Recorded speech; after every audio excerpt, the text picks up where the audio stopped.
Good morning. क्या आप सभी को आवाज आ रही है मेरी? बताएं। Good morning. क्या आप सभी को मेरी आवाज आ रही है? बताएं। स्टार्ट करें फिर अपन। एक बार सभी लोग जुड़ जाएं जल्दी से जल्दी, फिर हम स्टार्ट करते हैं ना। Good morning.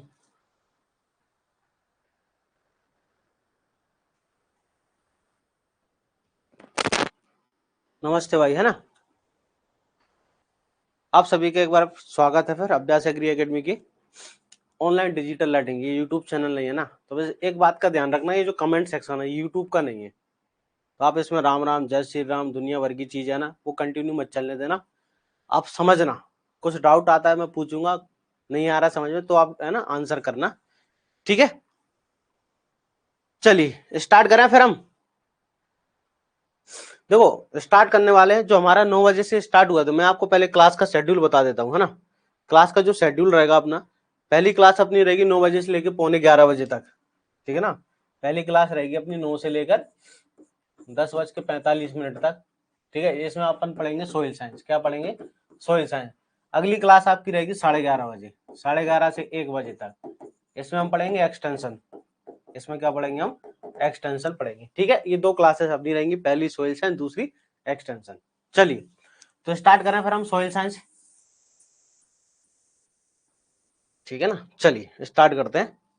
तो एग्जाम में किस तरह के क्वेश्चन आते हैं मैं आपको बता देता हूँ। हाल ही में एक क्वेश्चन आया था पिछले साल एसडीओ के अंदर, है ना।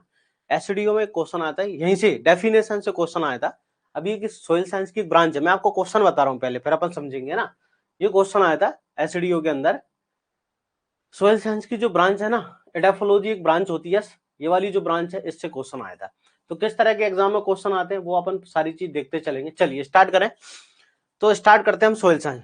अगर आपसे एग्जाम में पूछते कि मृदा सोइल किस भाषा का शब्द है, तो मृदा सोइल जो होता है लैटिन भाषा के किस शब्द से मिलकर बना है? सोलम से। ये किस भाषा का शब्द है? तो एग्जाम में एक प्रश्न तो यहां से बनता है कि भाई मृदा जो है किस भाषा से बना है, तो मृदा जो है सोलम। सोलम क्या है? लैटिन भाषा का शब्द होता है, जिसका मतलब होता है भाई ऊपरी, पृथ्वी की ऊपरी सतह, ग्राउंड या फ्लोर से शब्द से लिया गया, जिसका तात्पर्य होता है ऊपरी सतह से। मतलब भूमि की जो ऊपरी है, पृथ्वी की जो ऊपरी सतह होती है उसको हम क्या कहते हैं? मृदा होता है, या ऊपरी फ्लोर, जिसको हम क्या कहते हैं इंग्लिश में? क्या बोलते हैं? फ्लोर कहते हैं। क्या कहते हैं इंग्लिश में? फ्लोर कहते हैं। तो एग्जाम में पूछेंगे क्या मृदा क्या है, तो आंसर मृदा एक प्राकृतिक पिंड होता है। क्या होता है? मृदा एक क्या होता है? प्राकृतिक पिंड, जिसको इंग्लिश में कहते हैं नेचुरल बॉडी होती है। क्या होता है? मृदा एक प्राकृतिक पिंड है। पौधों जो है, मृदा पौधों को सहारा प्रदान करती है, तथा मृदा में क्या होता है? 3 डायमेंशनल का कैरेक्टर पाया जाता है। ये भी मोस्ट इंपोर्टेंट पॉइंट है ना।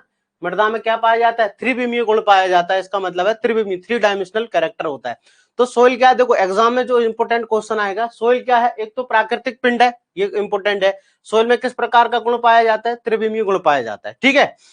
अब प्राकृतिक पिंड का मतलब कि यहाँ पर है ना, पौधों को उगने के लिए वो सारी परिस्थितियां उपलब्ध कराई जाती है जो उनको जरूरी है। अब परिभाषा देखिए, वैज्ञानिक बकमैन और ब्रेडी के अनुसार मृदा पृथ्वी की सबसे बाहरी परत है, जो पौधों को उगने के लिए सभी उचित परिस्थितियां उपलब्ध करवाती है। मृदा क्या है? तो आंसर मृदा पृथ्वी की सबसे बाहरी परत होती है, जहां पौधों को उगने के लिए, किसको उगने के लिए? पौधों को उगने के लिए सारी परिस्थितियां जो जरूरी हैं, जैसे पोषण देना उनको, न्यूट्रिशन, पानी, सहारा, वो सारी चीज उपलब्ध कराएंगी। ठीक है, सभी उचित परिस्थितियां उपलब्ध करवाती है। मृदा की बाहरी परत खनिज पदार्थ किसकी बनी होगी? कार्बनिक पदार्थ, ठीक है, खनिज पदार्थ तथा जैविक पदार्थ आदि से मिलकर बनती है। तो मृदा क्या है? अगर आपसे पूछते हैं कि सोइल क्या है, तो सबसे पहले हमको याद क्या रखना है कि सोइल किस भाषा से लिया गया है, तो आंसर लैटिन भाषा के सोलम शब्द से लिया गया है, जिसका तात्पर्य क्या होता है? जिसका तात्पर्य, जिसका मीनिंग होता है मृदा क्या? भूमि की ऊपरी सतह, फ्लोर, जिसको हम कहते हैं ग्राउंड या फ्लोर कहते हैं। ठीक है, तो मृदा क्या है? तो मृदा पृथ्वी की सबसे बाहरी परत होती है, जहां पौधों को उगने के लिए सभी उचित परिस्थितियां उपलब्ध करवाती है। जैसे उचित परिस्थितियों का तात्पर्य का मतलब क्या? कौन सी परिस्थितियां? जैसे उगने के लिए माध्यम, ठीक है, ठीक है, जड़ों को रहने के लिए सहारा देना, पानी देना, पोषण देना, वो सभी परिस्थितियां क्या करती है? उपलब्ध करवाती है, उसे हम मृदा कहते हैं। तो यहां तक क्लियर होगा आप सभी को। चलिए स्टार्ट करें। ये तो हो गया। अब आप कभी कभी एग्जाम में बुक का नाम पूछ लेते हैं, आपसे पूछेंगे बकमैन एंड ब्रेडी ने कौन सी बुक लिखी? द नेचर, ठीक है, the soil nature and property नाम की जो बुक है इनके द्वारा लिखी गई है। क्लियर है यहां तक? अब हम आगे बढ़ते हैं। देखो ये जो अपन पढ़ रहे हैं, इसके अलावा आपको कोई सी बुक से पढ़ने की आवश्यकता नहीं पड़ेगी, सारी किताबों का कंटेंट यहां आपको मिलेगा, आपको इन नोट्स के अलावा कुछ नहीं पढ़ना। ठीक है। अब देखो सोइल का मतलब क्या होता है, किसका, सोइल का। एस का मतलब देखो सोल, ठीक है, ओ का मतलब ऑफ, आई का मतलब इनफाइनाइट, एल का मतलब लाइट।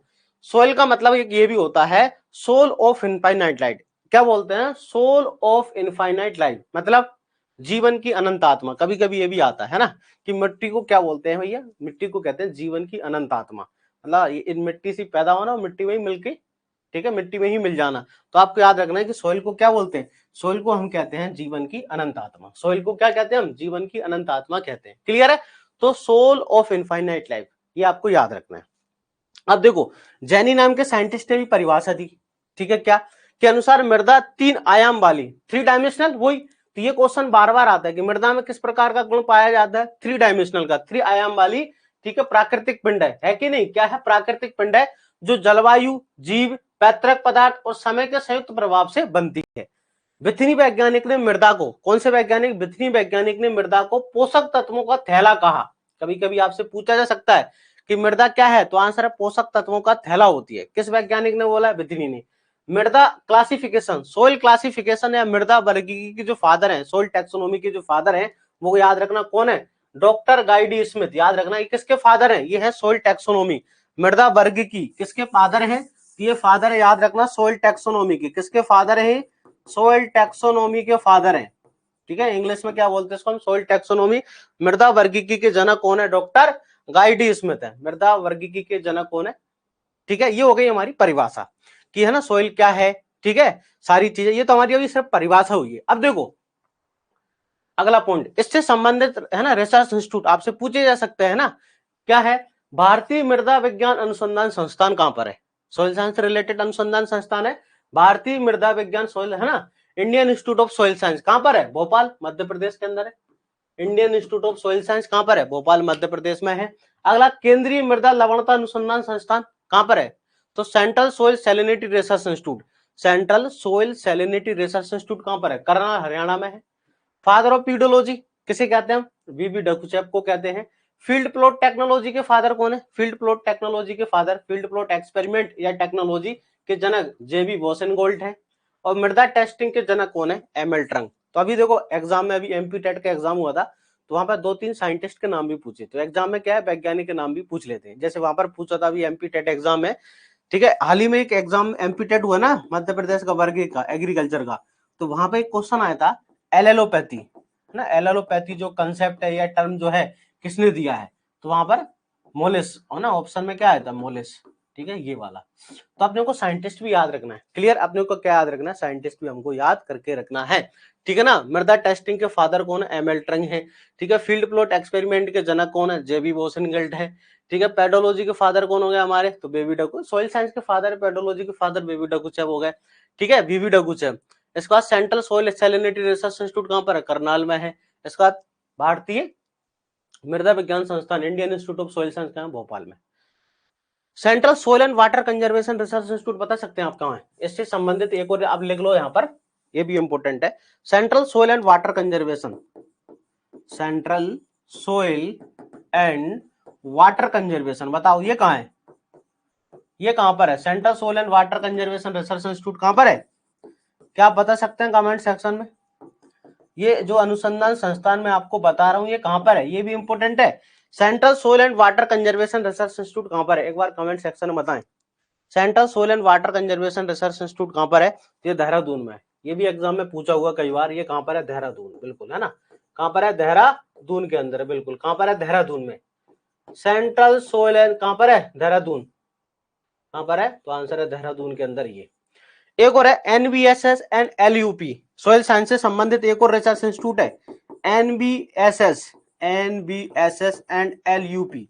इसका पूरा नाम होता है national bureau of soil survey and land use planning. क्या होता है, इसका पूरा नाम होता है national bureau of soil survey and land use planning, ठीक है ना। एनबीएसएस एंड एलयूपी मतलब national bureau of soil survey and land use planning. ये कहां पर है, तो आंसर है नागपुर में, कहां पर है, नागपुर के अंदर है, कहां पर है, नागपुर के अंदर है, ठीक है ना। National bureau of soil survey and land use planning कहां पर है, तो आंसर है नागपुर के अंदर है, national bureau of soil survey and land use planning. Clear, कहां पर है, नागपुर। तो ये सोइल साइंस से संबंधित रिसर्च सेंटर है जो आपको याद रखना है, तो आपके एग्जाम में पूछे जा सकते हैं ना, जैसे सेंट्रल सोइल सैलिनिटी कहां पर है, करनाल में है, ये नागपुर में, ये देहरादून में, ये भोपाल में है, ये आपको याद रखना है। इससे रिसर्च इंस्टीट्यूट जो संबंधित संस्थान है। चलिए अब देखो हम बात करते हैं कि है ना मृदा विज्ञान की कौन कौन सी शाखाएं। ठीक है, दो तरह की शाखाएं होती है, एक होती है हमारी कौन सी मृदा विज्ञान की मूल जो है ना फंडामेंटल ब्रांचेस है। ठीक है, मृदा विज्ञान की संपूर्ण मृदा विज्ञान को दो वर्गों में बांटा है। कितने? दो वर्गों में। तो हमको इसको याद नहीं करना। जैसे मूल मृदा विज्ञान जो होता है फंडामेंटल, इसके अंतर्गत मृदा की उत्पत्ति से संबंधित, ठीक है, मृदा की उत्पत्ति से संबंधित अध्ययन किया जाता है। इसमें निम्नलिखित शाखाएं आती है, जैसे भूमि विज्ञान है, ठीक है, मृदा भूगर्भ विज्ञान है, मृदा रसायन विज्ञान है, मृदा भौतिक विज्ञान, मृदा भूगोल, मृदा आकारिकी। ठीक है, हम इस शाखा के अंदर जो फंडामेंटल सोइल साइंस है इसमें क्या पढ़ते हैं कि आखिर मिट्टी की उत्पत्ति कैसे हुई है।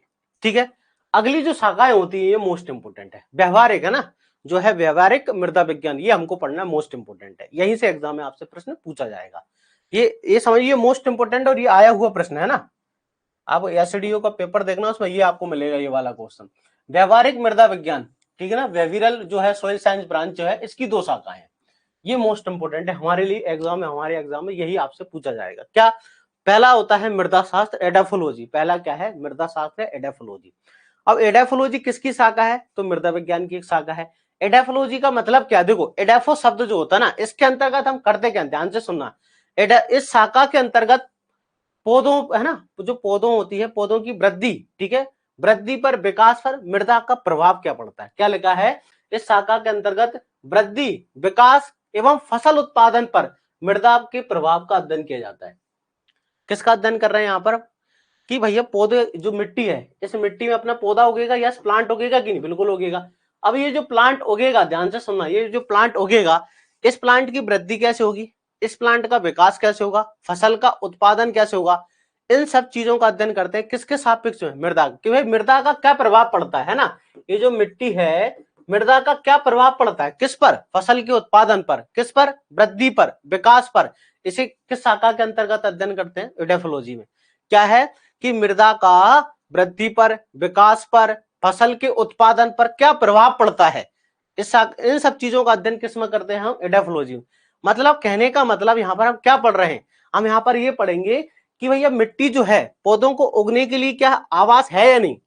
देखो फसल का उत्पादन कब होगा? जब मिट्टी अच्छी होगी। फसल का उत्पादन तभी अच्छा होता है, किसी पौधे का विकास या वृद्धि तभी अच्छी होती है जब क्या होती है? मृदा अच्छी होगी। बिल्कुल। तो मृदा अच्छी होने का मतलब क्या है कि भैया है ना, आवास कह सकते हैं पौधों के लिए, क्या वो प्राकृतिक आवास है, या सुनो। तो एडाफोलॉजी के अनुसार क्या होती है? मिट्टी एक प्राकृतिक आवास होती है। क्या होती है? प्राकृतिक, याद रखना, आवास होती है।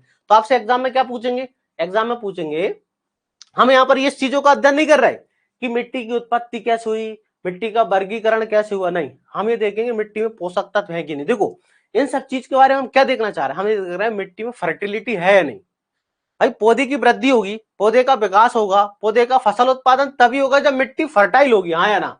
जब हमारी सोइल अगर फर्टाइल होगी, क्या होगी? सोइल जब फर्टाइल होती है, उर्वर है ना, फर्टाइल को कहते हैं हम उर्वर। जब हमारी मिट्टी फर्टाइल होगी तभी तो फसल का उत्पादन होगा, हाँ या ना। अगर हमारी सोइल फर्टाइल होगी तभी तो क्या होगा? तो हमारी फसल का उत्पादन होगा, वृद्धि होगी, विकास होगा।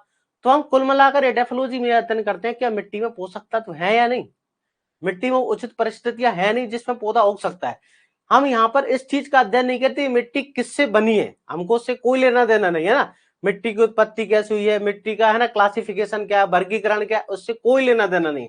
हमको इससे मतलब है मिट्टी में पोषक तत्व है या नहीं। तो यहाँ पर किसका अध्ययन करेंगे? तो मिट्टी की फर्टिलिटी के बारे में, पोषक तत्वों के बारे, इनके बारे में अध्ययन करते हैं। क्लियर है? चलिए, तो क्या याद रखना है हमको? एडाफोलॉजी का मतलब, तो एडाफोलॉजी भी ग्रीक भाषा का शब्द होता है, ध्यान से सुनना। एडाफोलॉजी ग्रीक भाषा का शब्द है। एडाफोस का मतलब क्या होता है? सोइल, ठीक है, और लोगस का मतलब क्या है? स्टडी, मतलब मिट्टी का अध्ययन करना। Most important, according to edaphology मिट्टी क्या है? तो आंसर है सोइल एक क्या होती है? प्राकृतिक आवास। मृदा एक प्राकृतिक आवास होती है। मृदा एक प्राकृतिक आवास क्या होती है भाई? प्राकृतिक आवास होती है। क्या होती है? प्राकृतिक आवास होती है। क्लियर है? क्या होती है मिट्टी? तो आंसर है प्राकृतिक आवास होती है। ये आपको याद रखना है, क्या होती है? प्राकृतिक आवास। ये मोस्ट इंपोर्टेंट क्वेश्चन है जो आपसे एग्जाम में पूछा जाएगा। सोइल क्या है? तो आंसर है मृदा एक प्राकृतिक आवास होती है। क्लियर है? मिट्टी क्या होती है? एक प्राकृतिक आवास होती है। यहां तक क्लियर है? ये एग्जाम में आ चुका है ना, एसडीओ में अपनी जो पिछली बार हुआ था ना उसमें आया था। यहाँ से यहां तक क्लियर है? सभी को बताओ। आपसे पूछेंगे उस शाखा को क्या कहते हैं जहां पर मिट्टी का प्रभाव किस पर, फसल के उत्पादन पर, पौधे के विकास पर, पौधे की वृद्धि पर जो पड़ता है उसे क्या कहते हैं, तो उसे क्या कहते हैं, एडेफोलॉजी। क्लियर है यहां तक सभी को? तो हमको बस इतनी सी लाइन तो याद रखनी है। कौन सी लाइन याद रखनी है कि पौधों की वृद्धि विकास फसल उत्पादन पर मृदा का जो प्रभाव पड़ता है उसे हम एडेफोलॉजी कहते हैं।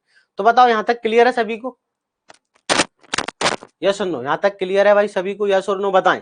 तो ये भी याद रखेंगे, एडेफोलॉजी के अनुसार मृदा एक प्राकृतिक आवास है। यहां तक सभी को समझ में आ रहा है? यस और नो? क्लियर है सभी को? एक बार कमेंट सेक्शन में बताएं सभी को क्लियर है। आगे बढ़े अपन, अब आगे बढ़े, चलिए। क्लियर? किसी को कोई डाउट तो नहीं है? अगला है दूसरी शाखा होती है पेडोलॉजी। दूसरी शाखा का नाम क्या है? पेडोलॉजी, है ना। दूसरी शाखा का नाम क्या है? पेडोलॉजी होती है ना। दूसरी शाखा का नाम क्या है? पेडोलॉजी। अब ये पेडोलॉजी, इसमें किस चीज का अध्ययन करेंगे? देखो पेडोलॉजी में हम अध्ययन करते हैं किस चीज का, कि मिट्टी की उत्पत्ति कैसे हुई है, ठीक है, मिट्टी का वर्गीकरण क्या है। बात समझ रहे हो कि भाई मिट्टी की उत्पत्ति कैसे हुई है? क्लियर है? इसके बाद मिट्टी का वर्गीकरण क्या है, उन सब चीजों के बारे में अध्ययन करेंगे पेडोलॉजी। देखो इसके अंतर्गत मृदा को हम क्या मानते हैं? शुद्ध पिंड मानकर, है कि सोइल क्या है? एक शुद्ध पिंड है, नेचुरल बॉडी होती है, को मानकर अध्ययन किया जाता है। इसके अंतर्गत मृदा निर्माण, इसके अंतर्गत क्या है? मृदा निर्माण, मृदा की बनावट मोस्ट इंपोर्टेंट। देखो सोइल का ओरिजिन कैसे हुआ है ना, सोइल का ओरिजिन कैसे हुआ है, उसका टेक्सचर क्या है, बनावट क्या है, ठीक है ना, टेक्सचर क्या है, आदि बातों का अध्ययन किया जाता है, वर्गीकरण का अध्ययन करते हैं। तो यहाँ पर हमारा जो प्राइमरी फोकस होता है मिट्टी का उत्पत्ति कैसे हुई है। ये जो लाल मिट्टी है, काली मिट्टी किस प्रकार की चट्टानों से बनी है, उसका जो पैतृक पदार्थ है वो कौन है। ये जो है ना, ये मिट्टी बनी है तो पैतृक पदार्थ होंगे ना, चट्टान है, कौन सी चट्टान है? ग्रेनाइट है, बेसाल्ट है। बात समझ रहे हो भाई? मिट्टी का निर्माण किससे होता है? तो है ना, रॉक्स की और मिनरल्स की बेदरिंग से होता है। मिट्टी का निर्माण होता क्या है? तो आंसर है खनिज पदार्थों, चट्टानों की टूटने से, अपक्षय से होता है। तो किस पदार्थ की चट्टानों से हुआ है? बेसाल्ट से हुआ है, ग्रेनाइट से हुआ है। तो हम यहाँ किस बात का अध्ययन करते हैं कि मृदा का जो निर्माण होता है वो कैसे होता है, ठीक है, ओरिजिन कैसे हुआ है, उसकी बनावट क्या है, इन सब बातों का अध्ययन करेंगे पीडोलॉजी। हमको पीडोलॉजी में इस बात का बिल्कुल कतई ध्यान नहीं रखना है कि मिट्टी उर्वर है या नहीं है। तो जो हाईवे बनाना है, जिनको नेशनल हाईवे बनाना है, समझो, है ना, या जिनको रेलवे ट्रैक बनाना है, पुल बनाना है, वो इस चीज का अध्ययन करते हैं। वो इंजीनियर जो होता है ना, ठीक है, सिविल वाले इंजीनियर, आप देखो सिविल इंजीनियर, उनके यहाँ ये ब्रांच चलती है।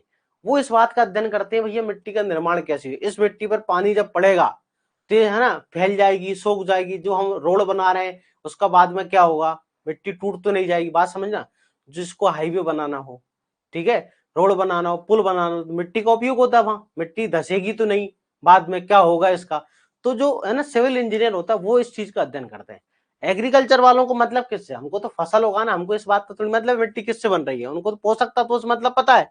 तो यहाँ इसका अध्ययन कौन करता है? जो मैंने आपको बताया इंजीनियर, जिनको हाईवे बनाना है तो उनको मिट्टी का अध्ययन करना जरूरी होता है।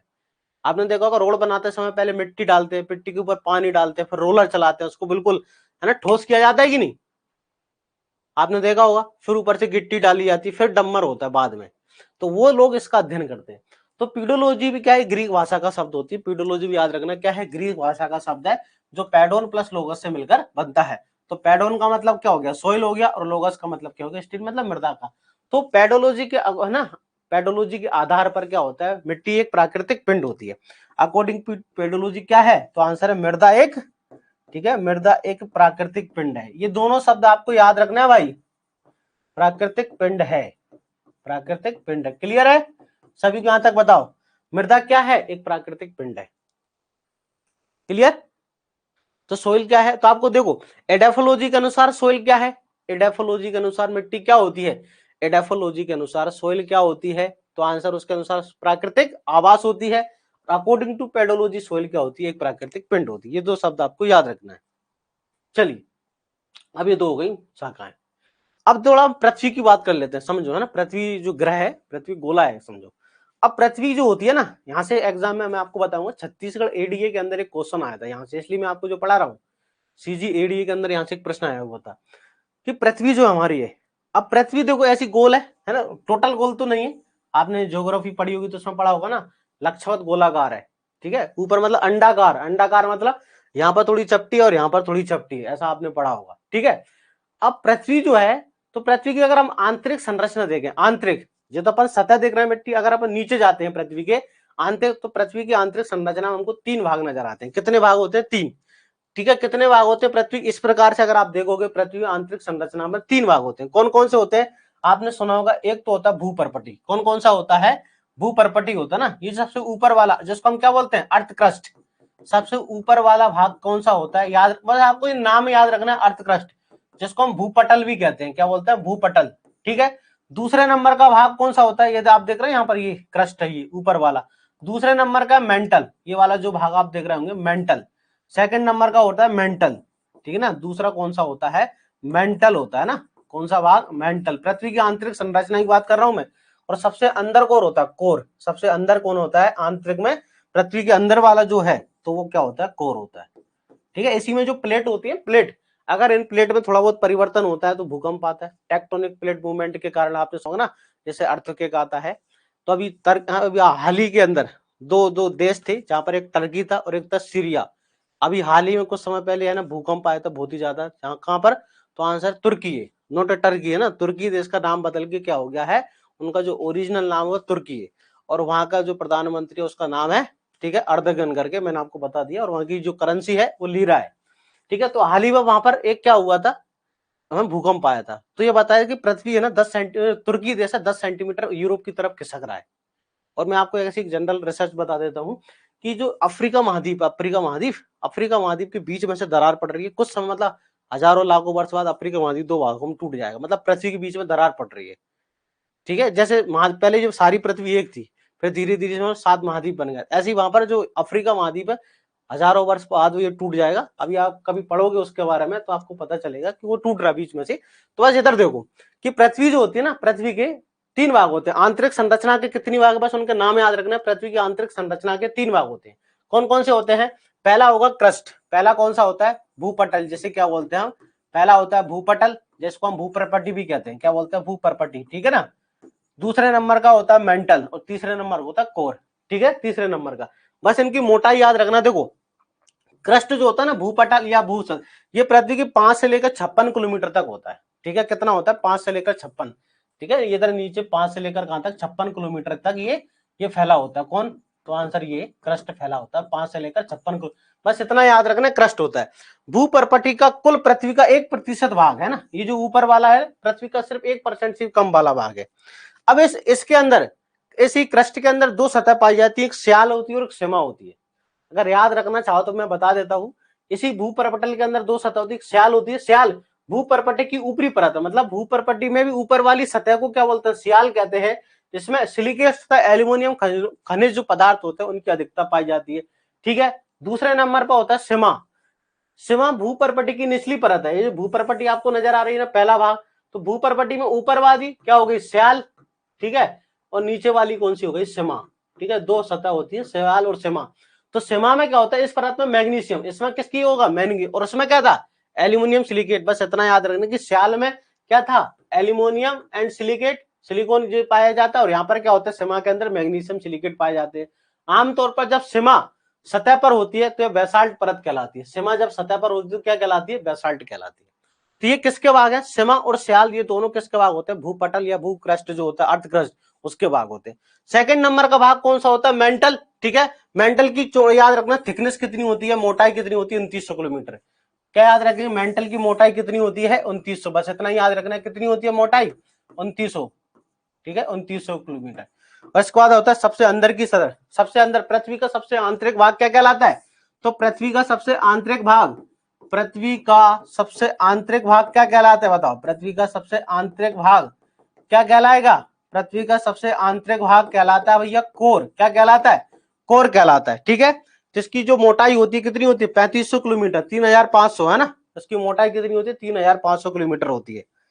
ठीक है। इसमें क्या पाया जाता है? तो जैसे हैवी मेटल्स पाया जाता है, निकेल है, जैसे कुछ धातुएं इसमें पाई जाती है। तो आपको क्या याद रखना है कि पृथ्वी की आंतरिक सतह अगर अपन देखें, आंतरिक सतह, तो इसमें 3 क्या पाई जाएंगी? 3 अलग अलग क्या होती है? लेयर्स होती है। सबसे ऊपर अर्थ क्रस्ट होती है, दूसरे नंबर पर मेंटल होती है, तीसरे पर क्या होती है? कोर होता है। क्लियर? इतना डिटेल याद नहीं, बस नाम तो याद रख लेना क्या क्या है ना। अर्थ क्रस्ट तो आप पढ़ते ही हो, उसके नीचे मेंटल, उसके नीचे कोर होती है। क्लियर है? ये 3 सतह पाई जाती है पृथ्वी पर। अब देखो, छत्तीसगढ़ के एग्जाम में पेपर हुआ था एडीए का 2019 में। 2019 में पेपर हुआ था, 19 में वैकेंसी आई थी। तो वहां पर एक लड़का मेरा दोस्त ही है, अपने यहाँ पढ़ता भी था, वो एडीए बना अभी, रमेश नाम उसका, असिस्टेंट डायरेक्टर, मेरा दोस्त भी था और यहाँ पढ़ता भी था। पृथ्वी की वायु संरचना, तो उसमें एग्जाम में क्या पूछा था कि पृथ्वी की जो वायु संरचना है, जो चट्टानों से बना संरचना होती है, उसे क्या कहते हैं? पृथ्वी की वायु संरचना में जो चट्टानों से ठोस सतह होती है, उसे क्या कहते हैं? अब देखो पृथ्वी है, जैसे ये पृथ्वी है, इसकी बाह्य सतह पर क्या क्या दिख रहा है आपको? एक तो है ठोस सतह जहां हम रहते हैं, एक खाली जहां पानी भरा हुआ है। पृथ्वी के 70% भाग पर क्या भरा हुआ है? पानी। तो उसे क्या कहेंगे? और चारों तरफ क्या है? वायुमंडल है। तो ये तीन बाह्य सतह पर क्या होती है? तीन चीजें होती है। क्या क्या होती है? एक तो हम यहाँ रहते हैं, उसे क्या बोलते हैं? स्थल मंडल। ठीक है, एक स्थल मंडल। और पृथ्वी के 70% भाग पर क्या भरा हुआ है? पानी भरा हुआ है। तो उसे क्या बोलते हैं हम? हाइड्रोस्फीयर। और इसके चारों तरफ गैसों का आवरण है, जिसे क्या बोलते हैं? वायुमंडल। तो पेपर में प्रश्न क्या आता है? लिथोस्फीयर का, कि पृथ्वी का ठोस भाग जो चट्टानों से मिलकर बना होता है, उसे क्या कहते हैं? तो उसे क्या कहते हैं? स्थल मंडल और लिथोस्फीयर। यही एग्जाम में आता है ना, लिथोस्फीयर कहते हैं, स्थल मंडल। भूपर्पटी व वाह्य धात्विक परत लगा मेटेलिक परत को मिलाकर स्थल मंडल कहते हैं। इसकी कुल गहराई लगभग 200 किलोमीटर होती है। तो पृथ्वी की बाह्य परत जो कि चट्टानों से, धात्विक पदार्थों से मिलकर बनती है, उसे क्या बोलते हैं? हम लिथोस्फीयर, स्थल मंडल कहते हैं। जहां हम रहते हैं प्रेजेंट में, जहां हम रहते हैं, खेती करते हैं, घर बनी, ये क्या है? तो ये लिथोस्फीयर है। ठीक है, पृथ्वी के चारों जो गैसों का आवरण होगा, उसे क्या कहते हैं? उसे हम क्या कहते हैं भैया? वायुमंडल कहते हैं। ठीक है, वायुमंडल क्या हो गया? पृथ्वी के चारों ओर दिख रहा है आपको, ये पृथ्वी है, तो इसके चारों ऊपर लगभग 320 किलोमीटर तक क्या है? तो आंसर है वायुमंडल होता है। और बचे हुए 70% भाग पर क्या भरा हुआ है? पानी भरा हुआ है। आप सभी जानते हैं समुद्र है, तो कितना, उसे क्या बोलते हैं? तो उसे हम जलमंडल कहते हैं। ठीक है, यहाँ पर लिखा हुआ है देखो, 70% of the earth surface is covered by water. लिखा ना, पृथ्वी का 70% भाग, पृथ्वी का 70% भाग, पृथ्वी का 70% भाग जल से घिरा है। किससे घिरा है बताओ? जल से घिरा है। पृथ्वी का 70% भाग किससे घिरा होता है? जल से घिरा होता है। क्लियर? तीसरा वाला लेगा ना, जल, ये स्थल मंडल, जहां पर क्या है? समुद्र। तो भाई पृथ्वी का जो भाग, जो लिथोस्फीयर है ना, इसको ठोस वाले भाग को घेरे रखता है, उसे जलमंडल कहते हैं। It is the layer of water surrounding the lithosphere, ऐसे लिख सकते हैं। स्थल मंडल को घेरे हुए है ना, स्थल मंडल को, स्थल मंडल को घेरे हुए जल की परत है ना, जल, तो उसे क्या बोलते हैं अपन? जल मंडल कहते हैं। तो अपने को तीन चीजें याद रखना है। लिथोस्फीयर की गहराई मतलब, इसको माप लेते हैं, साइंटिस्ट नीचे तक पहुंच जाते हैं। ऐसी ऐसी अभी ऑस्ट्रेलियन साइंटिस्ट ने, है ना, एक और नई टेक्नोलॉजी बताई, उसने अर्थ क्रस्ट के बारे में ना, मतलब इसी पृथ्वी की संरचना में, अभी आप रिसर्च पढ़ोगे तो ये नाप लेते हैं, यंत्र आते हैं अलग अलग, सारी चीज देख लेते हैं। ये गहराई का मतलब ये नीचे तक ठोस भाग, उसको कह रहा है ये। बस अपने को याद क्या रखना है पेपर के लिए? ये तीन शब्द, कि भाई ये जो ठोस भाग होता है उसे स्थल मंडल कहते हैं, जो गैस वाला भाग उसे वायुमंडल कहते हैं, और जलमंडल का मतलब जो पानी भरा है। पेपर में प्रश्न क्या आएगा? पेपर में प्रश्न आएगा पृथ्वी का ठोस भाग को क्या बोलते हैं? तो स्थल मंडल या लिथोस्फीयर कहते हैं। क्लियर? अब अगला मोस्ट इंपोर्टेंट, अपने एग्जाम में आपने देखा होगा सबसे ज्यादा क्या पूछते हैं, ये वाला चार्ट एग्जाम में पूछते हैं। ये आपको देख रहा होगा कि भूपटल पर, अर्थ क्रस्ट पर सबसे ज्यादा कौन होता है? आपने सबने पढ़ा होगा, ऑक्सीजन होती है 46%, पढ़ा होगा ना ये वाला, कि ऑक्सीजन 46% होती है, हाँ या ना? पढ़ा होगा सबने, यस और नो? बिल्कुल। तो भूपटल या भूसतह, अर्थ क्रस्ट, ठीक है ना, तो अर्थ क्रस्ट में जो पाया जाता है उसके बारे में परसेंटेज आपसे हमेशा एग्जाम में पूछते हैं। देखो भूपटल या भूसतह क्या होती है? पृथ्वी का बाहरी आवरण, या 5 से लेकर 35 किलोमीटर, ये कहीं के किसी किसी बुक्स में 56 किलोमीटर लिखा ना, अभी अपन ने 56 पढ़ा है, ये इसका वेरिएशन है, अलग अलग बुक में अलग अलग लिखा हुआ है। ठीक है, तो एग्जाम में एक ही आंसर आएगा। बाहरी परत को भूपटल या भूपर्पटी कहा जाता है। भूपटल में कई तत्व पाए जाते हैं। भूपटल का निर्माण चट्टानों से मिलकर होता है, मोस्ट इंपोर्टेंट। अब देखो भूपटल का निर्माण किस सूरत? चट्टानों, चट्टानों का निर्माण किस होता है? तत्वों से। लगभग कितने तत्व पाए जाते हैं? 106 तत्व। लगभग कितने तत्व पाए जाते हैं? 106 तत्व द्वारा होता है। इन 106 में से देखो 98 तत्वों में मात्र, है ना, क्या होता है? सबसे महत्वपूर्ण होते हैं। 106 तत्व में से कितने? 98 तत्व में मात्र तत्व सबसे क्या होते हैं? महत्वपूर्ण होते हैं। और इन 98 में भी जो होते हैं ना, सबसे ज्यादा इंपोर्टेंट कौन है? 8। इन 98 में से भी सबसे ज्यादा 8 है ना, इस भूपटल का 98% जो है ये 8 तत्व मिलकर बनाते हैं। ये जो 8 लगे ना भाई, टोटल कितने? 106 है। ठीक है ना, 106 है। इनमें से क्या होते हैं? 98 प्रेजेंट होते हैं। अब इन 98 में से भी 8 जो होंगे, 8 वो भूपटल का लगभग 98% बनाते हैं। वो 8 का परसेंट हमको याद रखना है, ये सारी कहानी याद नहीं रखना। क्या याद रखना है?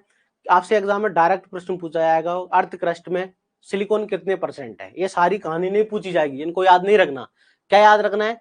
जो याद रखना है वो मोस्ट इंपोर्टेंट है, क्योंकि एग्जाम है 3 महीने बाद, तो सबसे महत्वपूर्ण चीजों को ज्यादा याद रखना है ना, जो इंपोर्टेंट चीज है उनको बार बार रिवाइज करना है, उनको ज्यादा याद रखना है। तो इंपोर्टेंट क्या है आपसे पूछेंगे, अर्थ क्रस्ट जो होता है, अर्थ क्रस्ट में ऑक्सीजन कितने परसेंट होती है, सिलिकॉन कितने परसेंट होता है, एल्यूमिनियम कितने परसेंट होता है, मैग्नीशियम कितना, ये एग्जाम में आपसे पूछा जाएगा। ठीक है, तो देखो ये चार्ट से भी मैंने बता रखा है और यहाँ पर ये टेबल फॉर्म में ऑक्सीजन कितनी होती है। ठीक है, आपसे पूछेंगे भाई ऑक्सीजन कितनी होती है, अर्थ क्रस्ट के अंदर ऑक्सीजन कितनी होती है, तो ऑक्सीजन देखो कितनी है।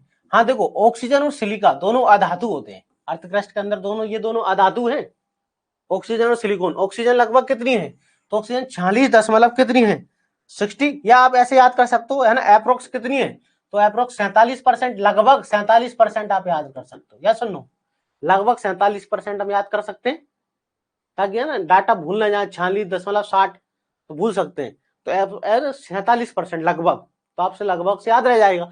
ऑक्सीजन लगभग कितना हो गया, 47%, सिलिकॉन को लगभग 27%, 27 से ज्यादा, लगभग 27%। अगर एग्जैक्ट तो वैसे नहीं आती कभी भी, इतने वेरिएशन रहता है एग्जाम में कि ऐसा नहीं आएगा 27.72 भी आ रहा है, 27.5 भी, इतने करेक्ट ऑप्शन नहीं आते। ठीक है, 27 आएगा तो अगला ऑप्शन 30 आएगा, तो आप आंसर लगा सकते हो आसानी से। ठीक है ना, तो दशमलव के चक्कर में मत पड़ना, इससे क्या होगा, कंफ्यूजन ज्यादा होगा। तो है ना 46 जो है, तो इसको हम लगभग 47% मान सकते हैं, ये एग्जैक्ट वैल्यू है। एग्जैक्ट वैल्यू रटोगे तो क्या कंफ्यूजन होता थोड़ा। सिलिका जो है 27% लगभग, तो ये दोनों जो है, तो अर्थ क्रस्ट में सबसे ज्यादा कौन होता है, ऑक्सीजन। अर्थ क्रस्ट में सबसे ज्यादा कौन होता है, ऑक्सीजन, कितने परसेंट, 47% लगभग। और सिलिकॉन कितनी है, 27% के लगभग होती है। ये दोनों मिलकर लगभग 75% पार्ट बनाते हैं, हाँ या ना। अर्थ है ना, अर्थ क्रस्ट का लगभग 3/4 भाग मिलकर बनाते हैं ये दोनों। ठीक है, फिर सबसे ज्यादा कौन होता है, धातु में सबसे ज्यादा कौन होता है, धातुओं के अंदर सबसे ज्यादा, ठीक है, ये धातु है एल्यूमिनियम, लगभग 8%। ऐसे याद करना, दशमलव के चक्कर में मत पड़ना। एल्यूमिनियम कितना है, 8% है। लोहा कितना है, 5% है। कैल्शियम कितना है, 3% है। ठीक है, सोडियम कितना है, 2. हाँ, इनमें जरूर अंतर करना है, क्योंकि ये दो ही है सब। तो जैसे सोडियम है 2.83 है, ठीक है ना, पोटेशियम 2.60 लग सकते हो, कि 2.6 है, इसको लिख सकते हो आप 2.8 है ऐसे। ठीक है ना, सोडियम जो है 2 है ना, इसके बाद पोटेशियम 2.59, इसके बाद मैग्नीशियम होता है 2.01, और अन्य होते हैं 1.41। हाँ, इनका सीक्वेंस भी याद करना है भैया, सबसे ज्यादा सीक्वेंस वाइज भी याद करके रखना है आपको। कभी कभी परसेंटेज नहीं पूछेंगे आपसे, सीक्वेंस पूछ लेंगे। परसेंटेज ना पूछकर आपसे क्या पूछ लेंगे, सीक्वेंस। क्या पूछ लेंगे आपसे, सीक्वेंस पूछ लेंगे। तो सबसे ज्यादा कौन है, एल्यूमिनियम, है ना, सबसे ज्यादा कौन हो गया, एल्यूमिनियम। ठीक है, फिर दूसरे नंबर पर आयरन, फिर कौन सा है, कैल्शियम। ये ऐसे याद रखना, सबसे ज्यादा एल्यूमिनियम है, फिर आयरन है, फिर कैल्शियम है, फिर सोडियम है, फिर पोटेशियम है, और फिर मैग्नीशियम है। क्लियर, ये सीक्वेंस भी याद कर लेना, क्योंकि कभी कभी ये परसेंटेज ना पूछ कर ये सीक्वेंस पूछ लेते हैं।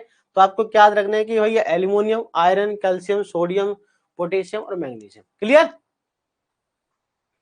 अरे क्लियर है, तो हमको यही परसेंटेज याद करना है एग्जाम के लिए। सबसे इंपॉर्टेंट यही चीज है जो आपसे एग्जाम में पूछी जाएगी, अर्थ क्रस्ट में सबसे ज्यादा कौन होता है। तो अब सबसे देखो क्वेश्चन पूछने का तरीका, अगर क्वेश्चन ऐसे पूछा, अर्थ क्रस्ट में सबसे ज्यादा कौन सी धातु पाई जाती है, तो आप आंसर ऑक्सीजन मत लगा देना पढ़ के जल्दी, सबसे ज्यादा नहीं बोले, धातु पूछ रहा ना धातु, तो फिर एल्यूमिनियम लगा देना। अगर सिंपल ये लिखा ना धातु के बारे में जिक्र है ना अधातु लिखा है, अर्थ क्रस्ट में सबसे ज्यादा कौन है, फिर तो आप आंसर ऑक्सीजन लगाना ही है। लेकिन अगर वो धातु शब्द लिख दिया, फिर आपको एल्यूमिनियम आंसर लगाना है ना, क्वेश्चन को ध्यान से पढ़ना है कि धातु पूछ रहा है, अधातु पूछ रहा है, कुछ भी नहीं पूछ रहा, तो क्या लगाना है, ऑक्सीजन लगाना है। चलिए, क्लियर है यहां तक सभी को। अब भाई मिट्टी का निर्माण होता है चट्टानों, चट्टाने मिलकर बनी होती है खनिज, तो अपन किसके बारे में पढ़ेंगे, अब खनिजों के बारे में।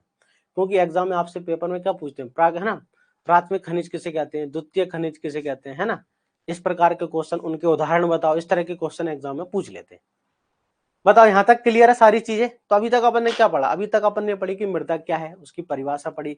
ठीक है, मृदा की शाखाएं, एडाफोलॉजी पढ़ी, पीडोलॉजी पढ़ी, यही तो पढ़ा है। और पृथ्वी की आंतरिक संरचना के 3 भाग और बाह्य संरचना के 3 भाग, बस इतना सा अपन ने पढ़ा है। क्लियर है तक, यहाँ तक क्लियर है सारी चीजें, बताएं।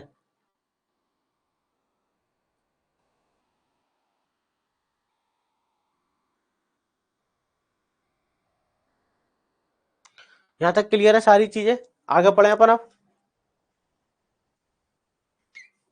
आगे बढ़े, यहां तक क्लियर है सब?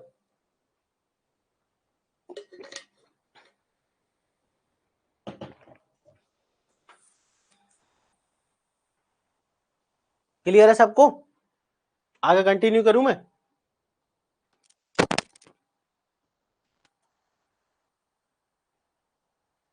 चलिए ओके, अब हम बात करते हैं खनिज। खनिज किसे कहते हैं? देखो, मिनरल्स प्रकृति में पाए जाने वाला ऐसा पदार्थ, प्रकृति में ऐसा पदार्थ, मोस्ट इंपोर्टेंट, जिसका एक निश्चित रासायनिक संगठन होता है।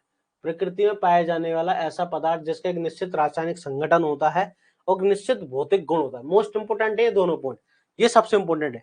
देखो, मिनरल उसे कहते हैं जिसका एक डेफिनेट केमिकल कंपोजिशन होता है। इंग्लिश में कहते हैं ऐसे सब्सटेंस जिसका एक डेफिनेट केमिकल कंपोजिशन हो या एक निश्चित क्या होता है, एक निश्चित रासायनिक संगठन होता है, एक भौतिक संगठन होता है, उसे क्या बोलते हैं हम?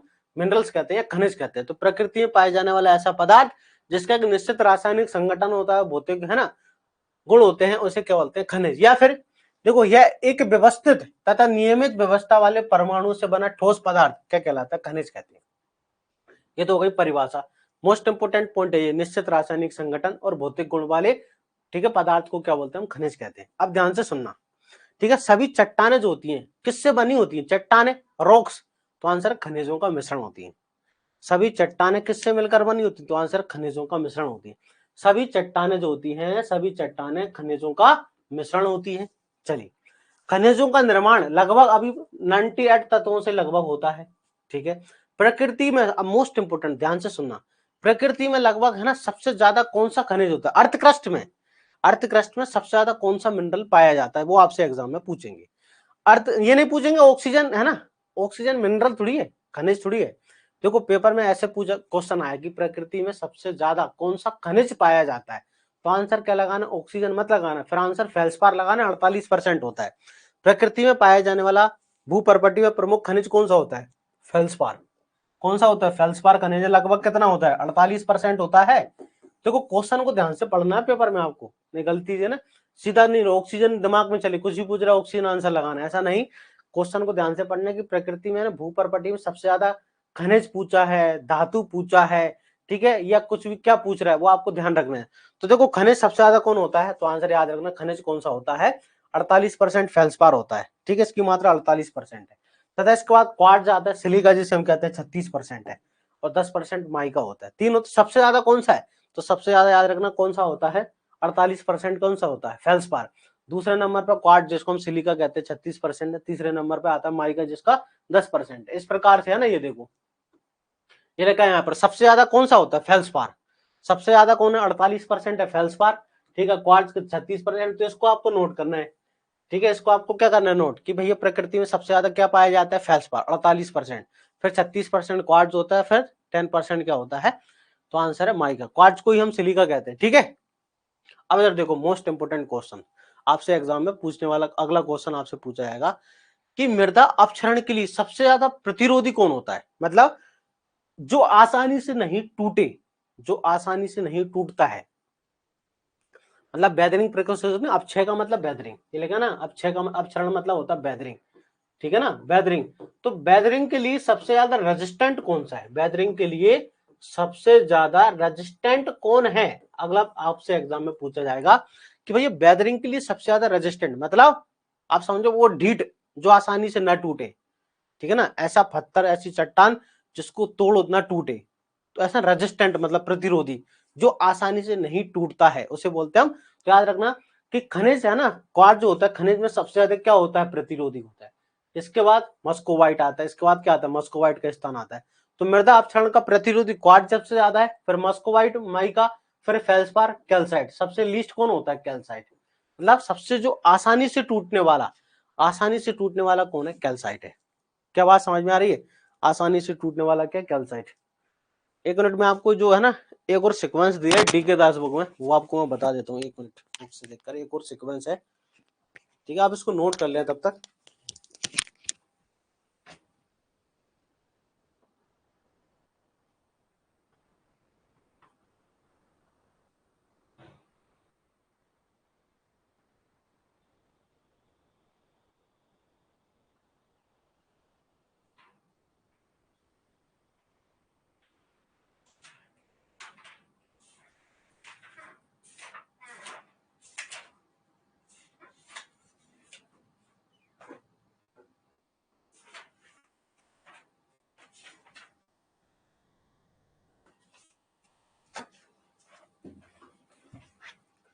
ठीक, आप इसको नोट करें 1 मिनट।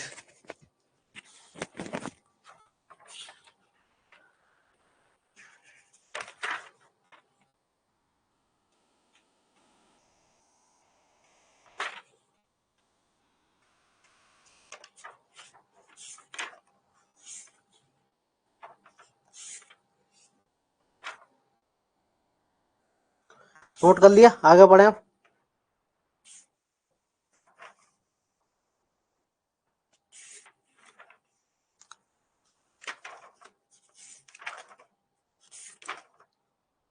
चलो ठीक है, यही था ना, क्योंकि कभी कभी एग्जाम में डोलोमाइट वाला क्वेश्चन एग्जाम में पूछते हैं, डोलोमाइट से। ठीक है, वो मैं आपको बता, एग्जाम में कभी कभी डोलोमाइट और कैल्साइट, ठीक है ना, और एक जिप्सम। देखो प्रश्न ध्यान से सुनना, मैं प्रश्न लिख के दे रहा हूं आपको, है ना, थोड़ा एडवांस क्वेश्चन क्या है ध्यान से सुने। अगर पेपर में प्रश्न पूछा ऐसे, यही लिख देता हूं मैं, अगर पेपर में प्रश्न ऐसे पूछा, कैसे पूछा पेपर में प्रश्न, इधर देखो, पेपर में अगर प्रश्न ऐसे पूछा कि सबसे कम प्रतिरोधी कौन है, तो आंसर क्या लगाओगे आप। आपसे पूछा मृदा अपक्षरण के लिए, क्वेश्चन लिख लेना आप, है ना, क्वेश्चन लिखे आप, इंपोर्टेंट क्वेश्चन जो आपसे एग्जाम में पूछेंगे आप, क्या है, मृदा अपक्षरण के लिए, है ना, मृदा अपक्षरण ओनली लिखो, अपक्षरण के लिए सबसे कम प्रतिरोधी, सबसे कम प्रतिरोधी, सबसे कम प्रतिरोधी, ठीक है, अपक्षरण के लिए सबसे कम प्रतिरोधी खनिज कौन सा है, खनिज कौन सा है। तो आंसर क्या आएगा बताओ, सबसे कम प्रतिरोध मतलब सबसे लेस रेजिस्टेंट, जो आसानी से टूट जाए, कौन सा है। तो आंसर क्या लगाओगे फिर, यहां पर पहला ऑप्शन आपके सामने दे दिया उसने कैल्साइट, ठीक है, दूसरा ऑप्शन आप उसने दिया जिप्सम, ठीक है ना, दूसरा ऑप्शन उसने दिया जिप्सम, तीसरा ऑप्शन उसने दिया आपको फेल्सपार, और चौथा ऑप्शन दे दिया उसने क्वार्ट्ज। तो बताओ आंसर क्या होगा, अब आंसर बताएं क्या होगा, अब आंसर बताएं क्या होगा। एक क्वेश्चन समझ में आ गया, हाँ या ना, क्वेश्चन समझ में आ गया। अपक्षरण के लिए सबसे कम प्रतिरोधी, अपक्षरण के लिए सबसे कम प्रतिरोधी लेस रेजिस्टेंट कौन सा है, तो आंसर क्या लगाना है, अब आंसर जिप्सम लगाना है। जब कैल्साइट और जिप्सम दोनों सात ऑप्शन में कभी गलती से हैं, तो आंसर क्या लगाओगे, जिप्सम, ना कि कैल्साइट। इसलिए तो क्वेश्चन लगाया है, क्वेश्चन इतना सरल होता तो आपको मैं लगाता क्यों, मैं फिर लगाता नहीं ना इतना सरल, इसलिए दो ऑप्शन दिए कि अगर जिप्सम साथ में आया फिर आंसर जिप्सम होगा। तो सीक्वेंस लिख लो आप, है ना, सीक्वेंस लिख लो, क्या लिख लो आप सीक्वेंस में, लिखा सीक्वेंस, वो सीक्वेंस लिख लो कि सबसे कम कौन सा है, फिर मतलब सबसे कम तो बोले सर ये हुआ, फिर बिल्कुल हाँ, तो सबसे कम कौन हुआ वो लिख लो। बात समझ में आ गई मैं क्या कहना चाह रहा हूं। अभी हमने सबने, आपने हमेशा कैल्साइट ही पढ़ा होगा, लेकिन आज पहली बार आप पढ़ रहे हो कि हाँ जिप्सम भी सही आंसर है। अगर, क्योंकि ये जो बुक है ना, ये सोइल साइंस की बुक है, डी के दास की रेफरेंस बुक है, ठीक है, इसमें ये क्वेश्चन दिया हुआ है उन्होंने, ठीक है ना, और ये क्वेश्चन आ चुका है एक बार कि जिप्सम और कैल्साइट में सबसे कम लेस रेजिस्टेंट कौन होता है, तो जिप्सम होता है, ना कि कैल्साइट। ठीक है, चलो तो यहां लिख लेते हैं अपन अलग से, ठीक है ना, यहां लिख लो सीक्वेंस कि कौन रेजिस्टेंट है, ठीक है, तो सबसे मोस्ट रेजिस्टेंट कौन सा हो गया, क्वार्ट्ज, है ना, मैं यहां लिख देता हूं भाई, है ना, ये सीक्वेंस आप नोट्स कर लेना, क्वार्ट्ज हो गया, क्वार्ट्ज के बाद मस्कोवाइट है, ठीक है ना, मस्कोवाइट, ठीक है ना, फिर अपना फेल्सपार है, ये तो सब सही है, फेल्सपार यहां तक, फेल्सपार के बाद अपने को लिखना है, ठीक है, ओलिवाइन लिख लो आप, है ना, ओलिवाइन, ओलिवाइन का आप लिखोगे बाद, फिर डोलोमाइट, डोलोमाइट है ना, और डोलोमाइट के बाद लिखोगे आप कैल्साइट, और कैल्साइट के बाद लिखोगे आप जिप्सम। ये काय का सीक्वेंस बता रहा हूं मैं आपको, ये जो सीक्वेंस मैं आपको किस चीज का बता रहा हूं, ये सीक्वेंस बता रहा हूं मैं वेदरिंग के प्रति रेजिस्टेंट लेवल का, ठीक है, वेदरिंग के प्रति रेजिस्टेंट का, प्रतिरोधी जो क्षरण होता है कि नहीं उसके प्रति का। तो पेपर में प्रश्न आया कि सबसे ज्यादा मोस्ट रेजिस्टेंट कौन सा है, ये हो गया मोस्ट रेजिस्टेंट, या सुन लो, मोस्ट रेजिस्टेंट हो गया, हाँ या ना बताओ, मोस्ट रेजिस्टेंट कौन सा हो गया, यही है मोस्ट रेजिस्टेंट, या सुन लो बताओ, सबसे ज्यादा मोस्ट रेजिस्टेंट कौन सा हुआ, ये हो गया क्वाड। सबसे कम पूछे तो इन दोनों फिर कौन सा हुआ, जिप्सम हुआ, या सुनो, सबसे कम पूछा तो कौन सा हुआ बताओ, जिप्सम हुआ सबसे कम, हाँ या ना। अगर कैल्साइट ऑप्शन में आया तो कोई तो दिक्कत ही नहीं है, अगर कैल्साइट के साथ जिप्सम आ गया तब दिक्कत है। तो ये सीक्वेंस आपको याद रखना है, ठीक है। बात समझ में आ गई सबको? अरे समझ में आ गया भाई, बताएं। क्वेश्चन समझ में आ गया मैं क्या कहना चाह रहा हूं? क्लियर है ना क्वेश्चन? भैया सबसे कम जो है, मैंने आपको ना बुक भी बता दिया ना, डी के दास। अब आपको है ना दुनिया की कोई बुक देखने की जरूरत नहीं है ना, जितनी छोटी छोटी किताबें चलती है उनको देखने का। नहीं तो मेरे बोले सर अरुण गात्या, नेमराज सुंडा, आर के शर्मा, छोड़ दो है ना। मैंने आपको रेफरेंस बुक बता दी, डी के दास में ये दिया हुआ है, तो आपको वही मानना है फिर, है ना। तो क्या है, अगर देखो वैसे नॉर्मली तो एग्जाम में यहां तक आता है, कभी भाई एग्जाम में एक स्टेप आगे बढ़ गया तो हमको वहां तक की तैयारी करना है, तो कैल्साइट के बाद जिप्सम। चलिए क्लियर। कभी कभी एग्जाम में फॉर्मूले पूछ लेते हैं, वो फॉर्मूले आपको याद करना है, 2-3 क्वार्ट्ज का फॉर्मूला क्या है, फेल्सपार का 2-3 के फॉर्मूले याद कर लेना, एग्जाम में पूछते हैं। जैसे यहाँ पर फेल्सपार का फॉर्मूला मैं लिख के देख के K2Al2O3 डॉट, ये फेल्सपार का सूत्र होता है।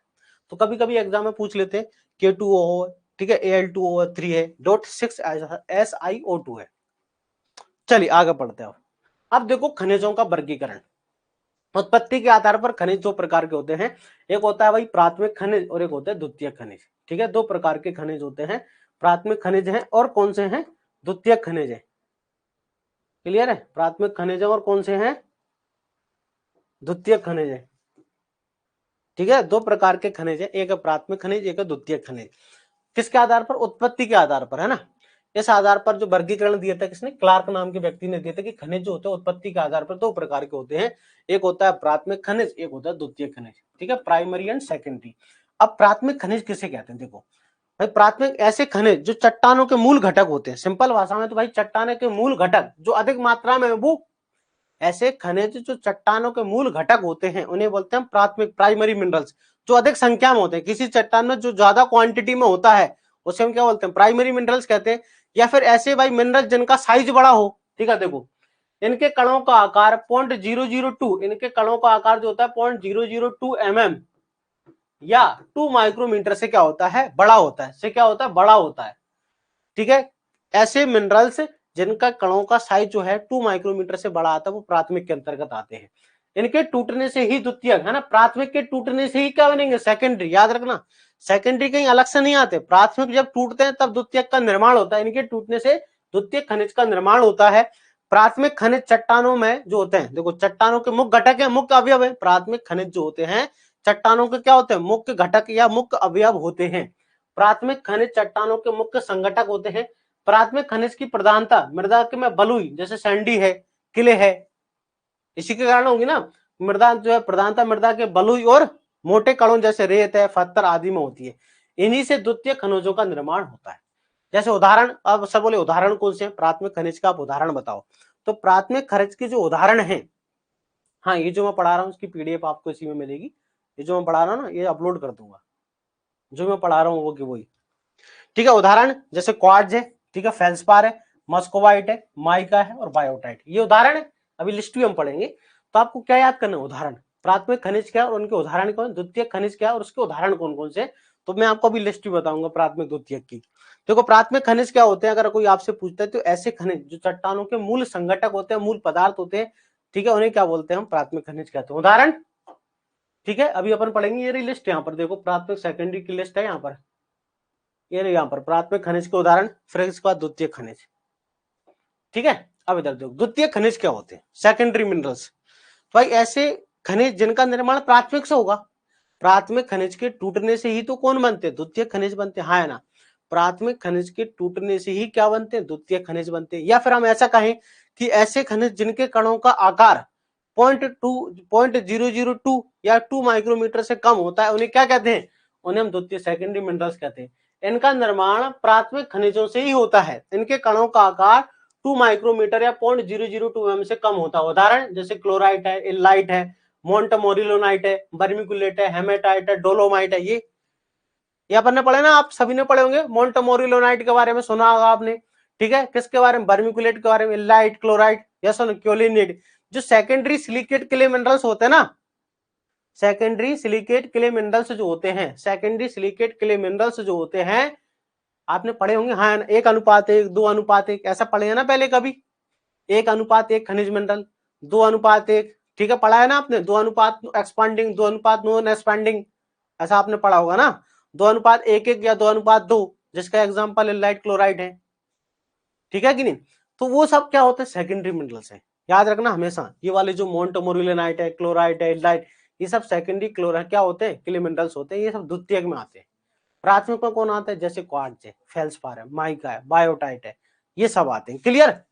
तो सेकेंडरी क्या होता है, खनिजों की प्राथमिक खनिजों चट्टानों से बने होने वाले परिवर्तन, भाई प्राथमिक अगर कोई परिवर्तन होता है तो उससे बनते कौन, द्वितीयक बनते, उन्हें हम द्वितीयक खनिज कहते हैं, ठीक है। अब इसके अलावा दो और हैं, देखो एक होता है आवश्यक खनिज, एक होता है सहायक खनिज, ठीक है। हाँ इसका पीडीएफ आपको रिकॉर्डेड सेशन ही मिलेगा, आपका पीडीएफ भी मिलेगा, हर चीज मिलेगी है ना।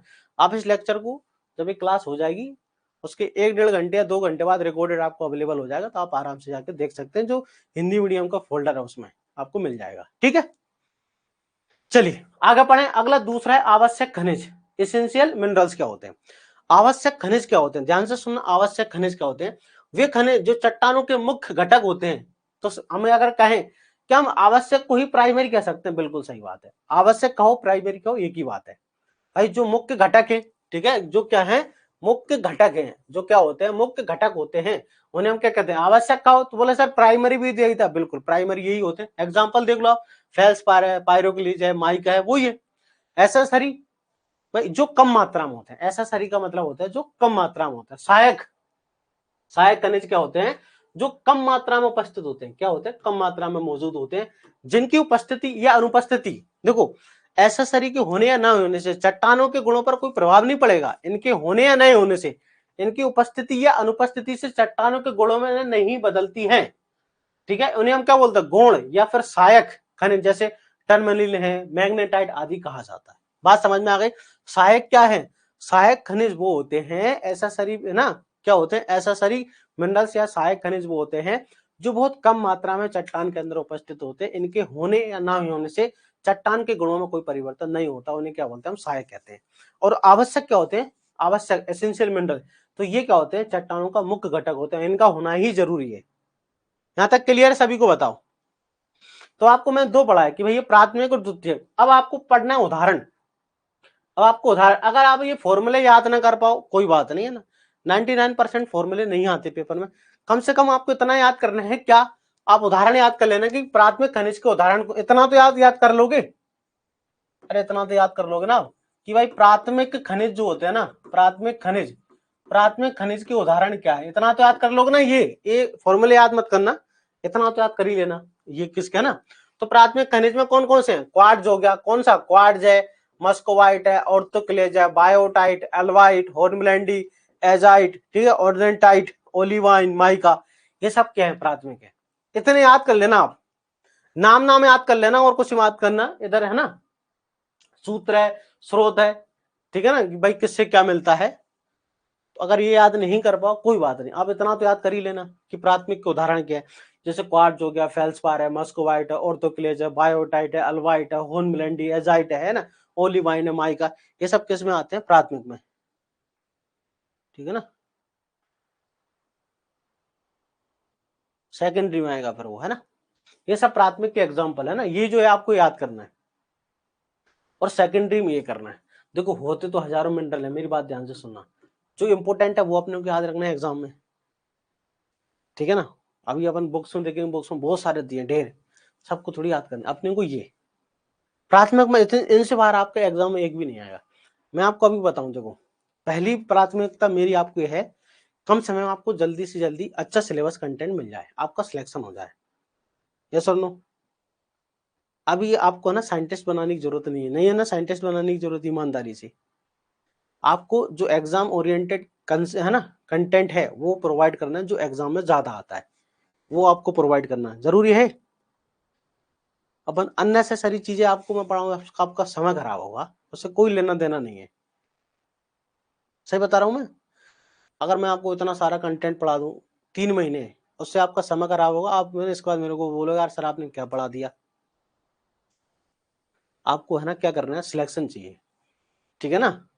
मैं आपको बता रहा हूँ, ये रविंद्र के कमेंट से नहीं ले रहा मैं, है ना, आगे भविष्य में भी मैं आपको बहुत अतिरिक्त चीजें नहीं पढ़ाऊंगा। अतिरिक्त इसलिए नहीं पढ़ाऊंगा क्योंकि आपके पास समय कम है, ठीक है, आपके पास समय कम है। कम समय में अच्छा कंटेंट अपने को पढ़ना है जो इससे एग्जाम में आने की ज्यादा संभावना होती है। आप याद भी तो करोगे इन सब चीजों को, ऐसा नहीं कि आप पढ़ लिया। अब भैया दिमाग में भी तो रखना है इनको, एग्जाम तक 15 जुलाई तक यहाँ भर के रखना है, तभी तो आप आंसर लगा पाओगे। सही है कि नहीं? तभी आंसर लगा पाओगे आप। तो दिमाग में रखना है तो बार बार रिवीजन करोगे, रिवीजन करोगे तो आ जाएगा धीरे धीरे, ठीक है ना। चलिए पढ़े आगे अपन सेकेंडरी मिनरल। अब सेकेंडरी मिनरल के एग्जांपल जैसे जियोथाइट है, हेमेटाइट है, जिप्साइट है, क्ले मिनरल। देखो यहां पर आ गए जो क्ले मिनरल्स हैं, क्ले मिनरल्स ये जो क्ले मिनरल्स होते हैं, एल्यूमिनियम सिलिकेट क्ले मिनरल, ये इसी के अंदर आते हैं वो सारे। कौन कौन से आते हैं इसी के अंदर? कौन कौन से आते हैं? जैसे मोंटोमोरिलोनाइट हो गया, ठीक है, मोंटोमोरिलोनाइट है, इसके बाद अपना अपना अभी पढ़ा था अपन ने मोंटोमोरिलोनाइट, बर्मिकुलेट, एल्डाइड क्लोराइड, वो सब इसी के अंतर्गत आते हैं। डोलोमाइट, हाँ देखो एग्जाम में ये 3 क्वेश्चन सबसे ज्यादा आते हैं, जिप्सम, कैल्साइट और डोलोमाइट, ये 3 क्वेश्चन सबसे ज्यादा आते हैं, ठीक है। क्या क्वेश्चन आते हैं? डोलोमाइट जो है, डोलोमाइट, ठीक है, डोलोमाइट हो गया तो देखो डोलोमाइट का फॉर्मूला भी पेपर में आता है, याद रखना, जिप्सम का भी फॉर्मूला पेपर में आता है। ये तो इतने इंपॉर्टेंट है कि डोलोमाइट कैल्शियम मैग्नीशियम का ना कार्बोनेट हो गया, कैल्साइट कैल्शियम कार्बोनेट हो गया, जिप्सम CSO4, तो ये इनके तो फॉर्मूले भी पेपर में आ जाते हैं। इसके बाद मैग्नाइट है ना, क्या है? मैग्नेटाइट। देखो कभी कभी ऐसा प्रश्न आ जाता है कि मैग्नेटाइट किसका है, इसका है या किसका मिनरल है, तो हमको फॉर्मूला थोड़ा बहुत अगर याद रहा तो हम बता सकते हैं मैग्नेटाइट में आयरन होता है। या सुनो, आपसे पूछ लिया जिप्साइट में क्या होता है, ठीक है, जिप्साइट किसका अयस्क है, किसका मिनरल है, तो आपसे पूछ ले कि जिप्साइट किसका होता है, एल्यूमिनियम का, इतना याद रखना ये एल्यूमिनियम का है ना। हेमेटाइट किसका है? आयरन का है। अरे याद करो, कभी कभी ऐसे पूछ लेते हैं लाल मिट्टी का लाल कलर किसके कारण होगा, तो वहां आयरन में आयरन नहीं मिलेगा, हेमेटाइट मिल जाएगा तुमको वहां ऑप्शन में। अगर क्वेश्चन ऐसे पूछ लिया ना कि लाल मिट्टी का लाल रंग, तो आपने दिमाग में पड़ा हुआ है कि यार वहां तो आयरन होता है, लेकिन आयरन तो ऑप्शन भी नहीं आया, फिर वहां जाएगा हेमेटाइट के कारण होता है। तो आपको ये याद रखना है ना कि हेमेटाइट आयरन का होता है। इनके आगे चल के मैं आपको रंग भी पढ़ाऊंगा, हेमेटाइट किस रंग का होता है, ये है ना, हेमेटाइट ही है ना, क्या होता है, लाल मिट्टी का लाल रंग का जिम्मेदार होता है फेरिक ऑक्साइड, इसी का है ना। ये जो है आगे चल के है ना ऑक्साइड हो जाता है ये, फिर Fe3O2 में बदल, है ना, ये 3 में बदल जाता है, Fe3 हो जाता है ये आपको याद रखना है थोड़ा, जिस तरह से आप है ना चीजों को कनेक्ट कर पाओ कि अच्छा हेमेटाइट आयरन का है, ठीक है, जियोथाइट आयरन का हाइड्रोक्साइड होता है ना, जियोथाइट ये आयरन का है ना हाइड्रोक्साइड होता है, ये आयरन का ऑक्साइड होता है। क्लियर है यहां तक सभी को? बताओ। तो सेकेंडरी मिनरल्स हो गए, जियोथाइट हो गया, हेमेटाइट हो गया, जिप्साइट हो गया, क्ले मिनरल है। क्ले मिनरल के अंदर कौन से? जैसे मोंटमोरिलोनाइट है ना, मोंटमोरिलोनाइट, ठीक है, मोंटमोरिलोनाइट, क्लियर। इसके बाद बर्मिकुलेट, ठीक है ना, बर्मिकुलेट, इलाइट, ठीक है ना, ये सारे बर्मिकुलेट है, इलाइट है, ये सारे आपको याद रखना। अपना क्लोराइट है, ये सब क्या है, इसी के एग्जांपल है।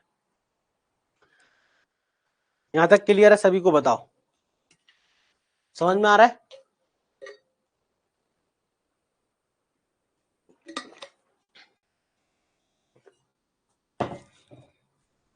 आगे पढ़े हम।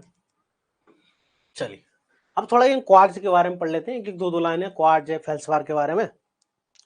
क्यों पढ़ना जरूरी होता है? देखो पढ़ना इसलिए थोड़ा जरूरी है, ये नहीं आएगा लेकिन इससे संबंधित प्रश्न जब आएगा, इससे रिलेटेड, तो आप थोड़ा सोच पाओगे कि अच्छा हमने ये इससे ऐसा था और इससे ऐसा होता है, तो आप क्वेश्चन को थोड़ा कॉमन सेंस लगा के डायरेक्ट सोल्व कर पाओ। कभी कभी ऐसा क्वेश्चन आता है, क्वेश्चन से जुड़ा हुआ जो हमने पढ़ा उससे जुड़ा हुआ चीजें आती है, तो वो हम उनको सोल्व कर पाए। जैसे क्वार्ट्ज है, तो क्वार्ट्ज को क्या बोलते हैं? सिलिका। कभी कभी सामान्य प्रश्न ये आता है क्वार्ट्ज का दूसरा नाम क्या है? सिलिका। तो हम ये भी बच्चे भूल जाते हैं, अच्छा क्वार्ट्ज क्या है सर, सिलिका एक ही है क्या? हाँ एक ही है, क्वार्ट्ज और सिलिका SiO2 है ना। यह षटकोणीय पिरामिड क्रिस्टल का बना होता है। मोस्ट इंपोर्टेंट इसलिए मैं आपको पढ़ा कि आपसे पूछेंगे जब क्वार्ट्ज अगर किसी मिट्टी में ज्यादा है, क्वार्ट्ज जब टूटता है, क्वार्ट्ज जब टूटता है तो किस प्रकार की मिट्टी बनती है? सैंडी सोइल, इसलिए मैं आपको पढ़ा रहा हूँ, ठीक है ना। अगर किसी मिट्टी में सिलिका कण ज्यादा है तो उस मिट्टी में क्या होता है? वो सैंडी सोइल होती है। तो हमको ये मालूम तो होना चाहिए सैंडी सोइल में ज्यादा क्या है, क्ले सोइल में ज्यादा क्या है ना, कौन सा मिनरल। तो याद रखना क्वार्ट्ज जो होता है मृदा के सैंडी फ्रिक्शन का मुख्य अवयव, मतलब भाई अगर सैंडी जो है तो सैंडी सोइल का कारण ही क्या होता है? क्वार्ट्ज होता है, ठीक है। तो जब जब आपके दिमाग में आए ना सैंडी सोइल, तो मतलब क्वार्ट्ज वहां ज्यादा होता है, ठीक है। ठीक है, मुक्त से अब देखो आगे चल के हम पढ़ेंगे, यहाँ पर लिखा सिलिका, क्वार्ट्ज को ही हम सिलिका कहते हैं। क्वाड और सिलिका एक ही चीज है। अब जो चट्टान होती है, रॉक्स होती हैं, आगे चल के हम चट्टाने पढ़ेंगे, उन चट्टानों के प्रकार होते हैं सिलिका के आधार पर। इसी क्वार्ट्ज या सिलिका के मुक्त है ना फ्री कंटेंट के आधार पर, मतलब किसी चट्टान में फ्री सिलिका कितनी है, किसी चट्टान में बंधित सिलिका कितनी है, इसी के आधार पर आपने अगर कभी पढ़ा हो अम्लीय चट्टान और क्षारीय चट्टान होती है, अम्लीय चट्टान और क्षारीय चट्टाने, ठीक है, अम्लीय चट्टाने और क्षारीय चट्टाने होती हैं। क्लियर है सभी को? हाँ, रिकॉर्डेड क्लास मिलेगी भाई, हर चीज हर दिन की आपको रिकॉर्डेड मिलेगी, जो आप कभी भी पढ़ सकते हैं, ठीक है, कभी भी देखो, कितनी बार देखो, आपको रिकॉर्डेड सेशन मिलेगा, ठीक है। ये इस तरह के मैसेज आप है ना एंड में करना प्लीज, चलती क्लास में है ना, ये है ना पीडीएफ मिलेगी क्या, ये सारी चीजें है ना, इससे क्या होता है लिंक टूटते यार, ये जब पढ़ा लूंगा तब मैं आपसे पूछ लूंगा, अब आपके डाउट बता दो, मैं सोल्व कर लेता हूँ, बीच बीच में मत पूछना, बीच में क्या होता है लिंक टूटती है। तो आपसे रिक्वेस्ट है प्लीज, चलती क्लास आप सब एंड में पूछें, जो भी आपके डाउट है, क्या मिलेगा क्या नहीं मिलेगा, वो सब आखिरी में पूछ लेना, ठीक है। इससे क्या होता है ना, अपनी लिंक जो बनी रहती है वो टूट जाती है, ठीक है। चलो आगे बढ़े अपन। देखो आपसे क्या पूछेंगे, जो चट्टान होती है चट्टान है, तो चट्टानों के प्रकार भी आपसे पूछेंगे, क्या पूछेंगे चट्टानों के प्रकार में, फ्री सिलिका और वाइंडेड सिलिका, कितनी सिलिका फ्री है कितनी बंधित है, उसके आधार पर चट्टानें दो प्रकार की होती है। आगे हम पढ़ेंगे चट्टानों में, एक अम्लीय चट्टान होती है, क्षारीय चट्टान होती है, ठीक है ना, दो प्रकार की होती है। मुक्त सिलिका की प्रधानता वाले सेल, सेल मतलब चट्टान जिसमें बहस नहीं होता, उन्हें अम्लीय चट्टाने कहते हैं ना भाई। ऐसी चट्टान है जिनमें क्या होती है फ्री सिलिका ज्यादा, कितनी सिलिका, ऐसी चट्टान है जिनमें 65 से लेकर लगभग 75% तक फ्री सिलिका पाई जाती है, उन्हें अम्लीय चट्टाने कहते हैं।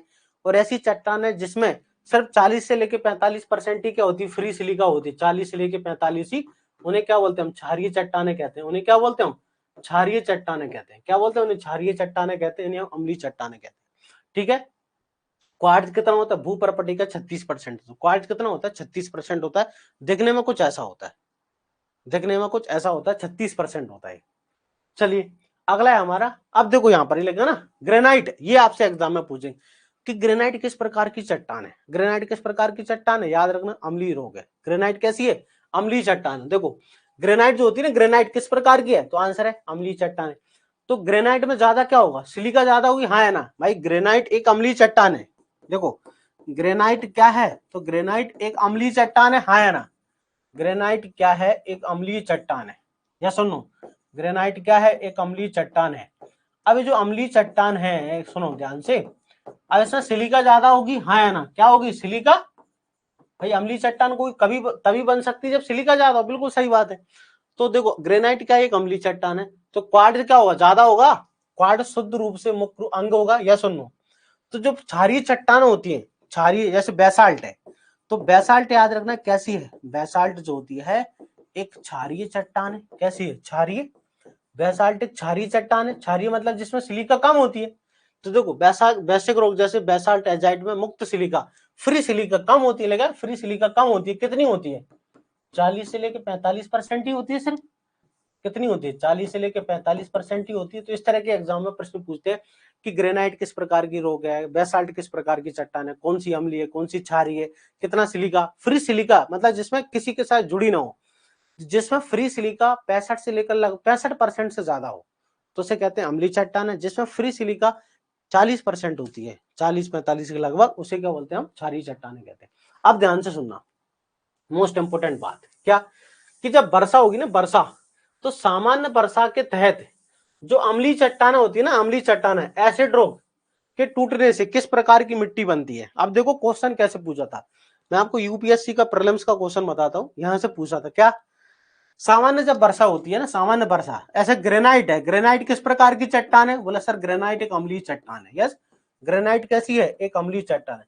तो सामान्य वर्षा में जब इसकी वेदरिंग होगी ना, तो ग्रेनाइट के टूटने से किस प्रकार की मिट्टी बनेगी, सैंडी सॉइल, ग्रेनाइट के टूटने से किस प्रकार की मिट्टी बनती है, सैंडी सोइल। सामान्य वर्षा के तहत एसिड रॉक से सैंडी सोइल उत्पन्न होती है, जबकि ठीक है बेसिक रॉक जो ऐसे बेसाल्ट है, बेसाल्ट बेसाल्ट है कि नहीं, बेसाल्ट बेसाल्ट मतलब क्षारीय रोग, हाँ है ना। तो भाई क्षारीय चट्टानों के टूटने से याद रखना क्ले सोइल बनती, कौन सी क्ले टाइप, ठीक है, कैसी क्ले, मृतिका जिसको अपन कहते हैं ना, मृतिका कहते हैं, क्या बोलते हैं मृतिका।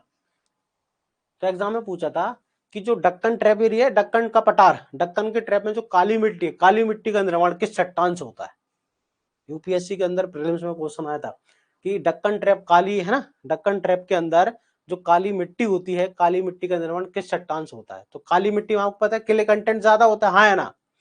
काली मिट्टी में जो काली मिट्टी होती कि नहीं, काली मिट्टी, तो काली मृदा में एक बात याद रखना, हमेशा क्ले कण ज्यादा होते हैं। काली मिट्टी में एक बात हमेशा याद रखना, क्ले कण ज्यादा होते हैं। क्या ज्यादा होते हैं? क्ले कण। और क्ले कणों की वाटर होल्डिंग कैपेसिटी ज्यादा होती है। आपने देखना हमेशा वाटर होल्डिंग कैपेसिटी किसकी ज्यादा होगी? काली मिट्टी की। वाटर होल्डिंग कैपेसिटी जो होती है ना काली मिट्टी की, क्या होती है? ज्यादा होती है। उसका कारण आप देखना हमेशा, एक मिट्टी हमारी खेत में रेतीली और एक काली है, तो कहां पर पानी भर के रह जाएगा? बरसात हो जाएगी खेत में, कहां पानी भर जाएगा? तो काली मिट्टी पानी भर के रह जाता है और रेतीली से आसानी से जल निकास हो जाता है। उसका कारण ये होता है कि काली मिट्टी में जो है ना क्ले कंटेंट ज्यादा होता है, और क्ले कंटेंट की क्या होता है? पोर स्पेस ज्यादा होते हैं। क्ले कंटेंट में क्या होते हैं? हाईएस्ट, सबसे ज्यादा पोर स्पेस किसमें होते हैं? क्ले कंटेंट होते हैं, पानी भर जाता है उसमें। तो इसलिए काली मिट्टी में क्या होती है? वाटर होल्डिंग कैपेसिटी ज्यादा होती है। उस काली मिट्टी का निर्माण है ना, तो आंसर है बेसाल्ट रॉक के होता है। याद रखना, काली मिट्टी का जो निर्माण होता है वो किससे होता है? बेसाल्ट के कारण होता है। किसके कारण? बेसाल्ट से होता है। क्लियर? किससे होता है? बेसाल्ट के कारण होता है उस काली मिट्टी का निर्माण। क्लियर है यहां तक सभी को? बताओ, उस काली मिट्टी का निर्माण किससे होता है? बेसाल्ट से। तो क्वेश्चन क्या आता है? डक्कन ट्रैप रीजन, ठीक है, कि डक्कन के पठार की काली मिट्टी का निर्माण किस चट्टान से? तो आंसर बेसाल्ट से होगा। और बेसाल्ट के टूटने से किले होता है, और किले के अंदर है, क्लियर है यहां तक? और काली मिट्टी के अंदर क्या होता है? किले कण पाए जाते हैं। चलिए आगे पढ़े। जैसे दूसरे नंबर का फेल्सपार, सेकंड नंबर का कौन सा? फेल्सपार। कितना होता है फेल्सपार? सबसे ज्यादा 48% ये होता है ना फेल्सपार। फॉर्मूला क्या होता है? K2OAl2O3.6SiO2। भू प्रॉपर्टी में इसकी मात्रा लगभग कितनी? 48%, क्वाड 36%, माइका 10% होता है। ठीक है। अब देखो फेल्सपार भी दो ग्रुप होता है, वो एग्जाम में पूछ लेता है। पोटास फेल्सपार को क्या बोलते हैं? दो प्रकार के फेल्सपार होते हैं। पोटास फेल्सपार को हम ऑर्थोक्लेज फेल्सपार वर्ग मानते हैं, जबकि अल्वाइट या 16 फेल्सपार को हम, और या ऑर्थोटाइट को क्या बोलते हैं? लाइम प्लियोक्लेज ग्रुप कहते हैं। मतलब आपसे क्या पूछेंगे? पोटास फेल्सपार को क्या बोलते हैं? ऑर्थोक्लेज ग्रुप कहते हैं, जबकि सोडा फेल्सपार या लाइम फेल्सपार को क्या बोलते हैं? प्लियोक्लेज ग्रुप कहते हैं।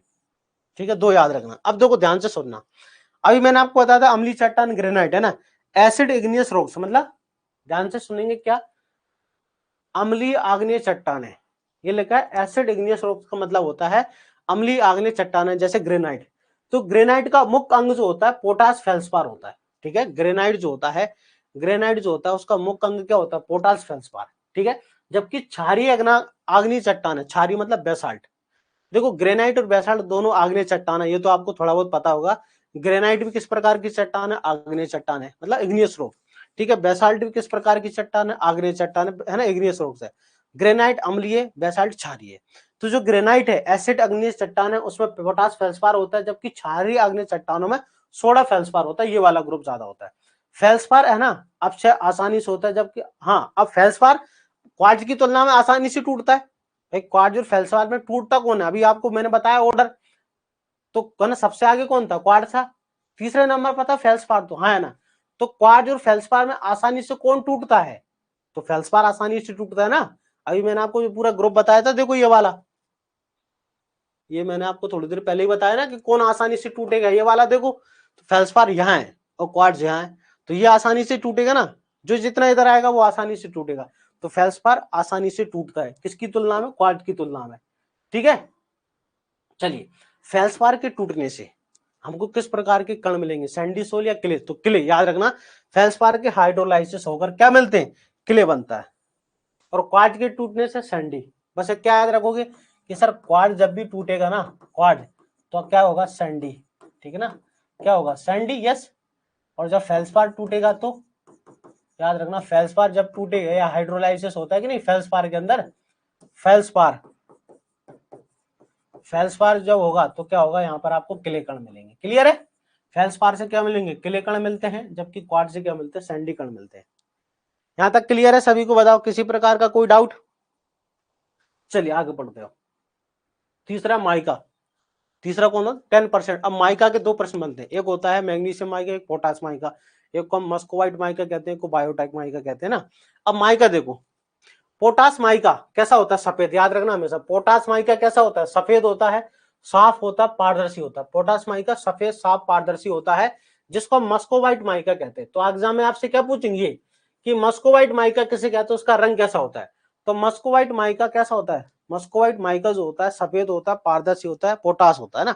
मस्कोवाइट माइका, पोटास माइका एक ही बात है, सफेद है, पारदर्शी। इसका फॉर्मूला जो होता है क्या होता है? के, ठीक है ना, OH का whole twice Al2 dot Si3O10 होता है। क्लियर, ये इसका फॉर्मूला होता है। क्लियर। दूसरा है मैग्नीशियम माइका। मैग्नीशियम माइका को हम बायोटाइट माइका क्या बोलते हैं? बायोटाइट माइका कहते हैं। और ये काला रंग का होता है। क्या होता है? यह मस्कोवाइट की तरह ही होता है, लेकिन बस अंतर ये काला रंग का है। तो आपको याद क्या रखना, काला और सफेद। कि पोटास माइका जो होगा, पोटास माइका याद रखेंगे, पोटास माइका सफेद होता है जिसको मस्कोवाइट में कहते हैं, जबकि मैग्नीशियम माइका जो होता है, बायोटाइट माइका, काला रंग का होता है। बाकी सब बढ़िया है, बाकी एक काला एक सफेद। पोटास माइका या मस्कोमाइट माइका सफेद रंग का होता है, मैग्नीशियम माइका, बायोटाइट माइका एक ही बात है, ये काला रंग का होता है।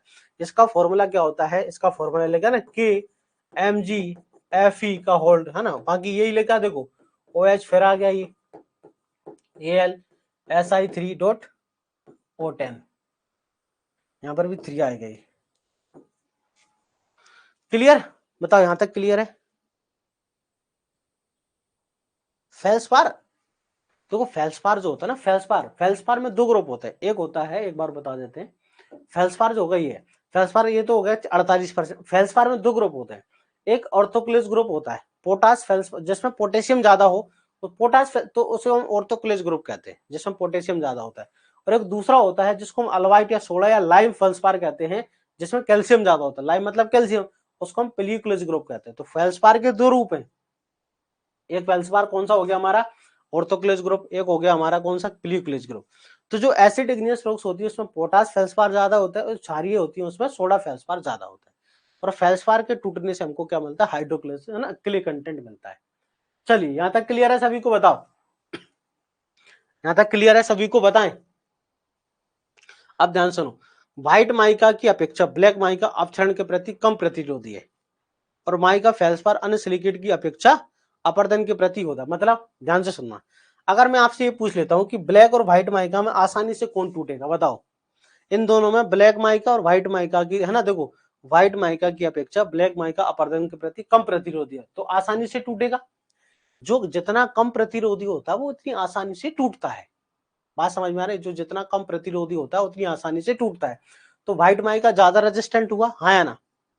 व्हाइट माइका ज्यादा रेजिस्टेंट हुआ।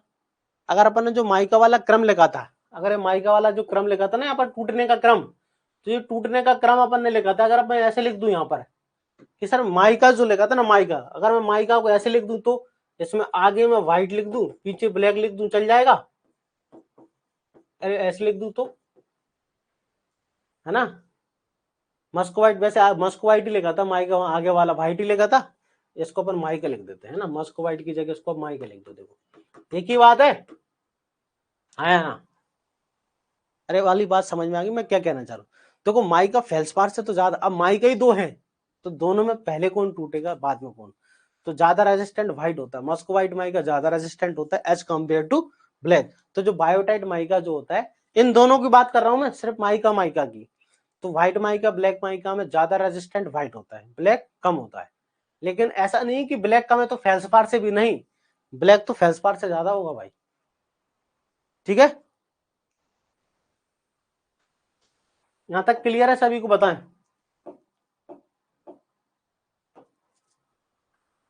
क्लियर हो गया यहां तक सभी को, या सुन लो? बताओ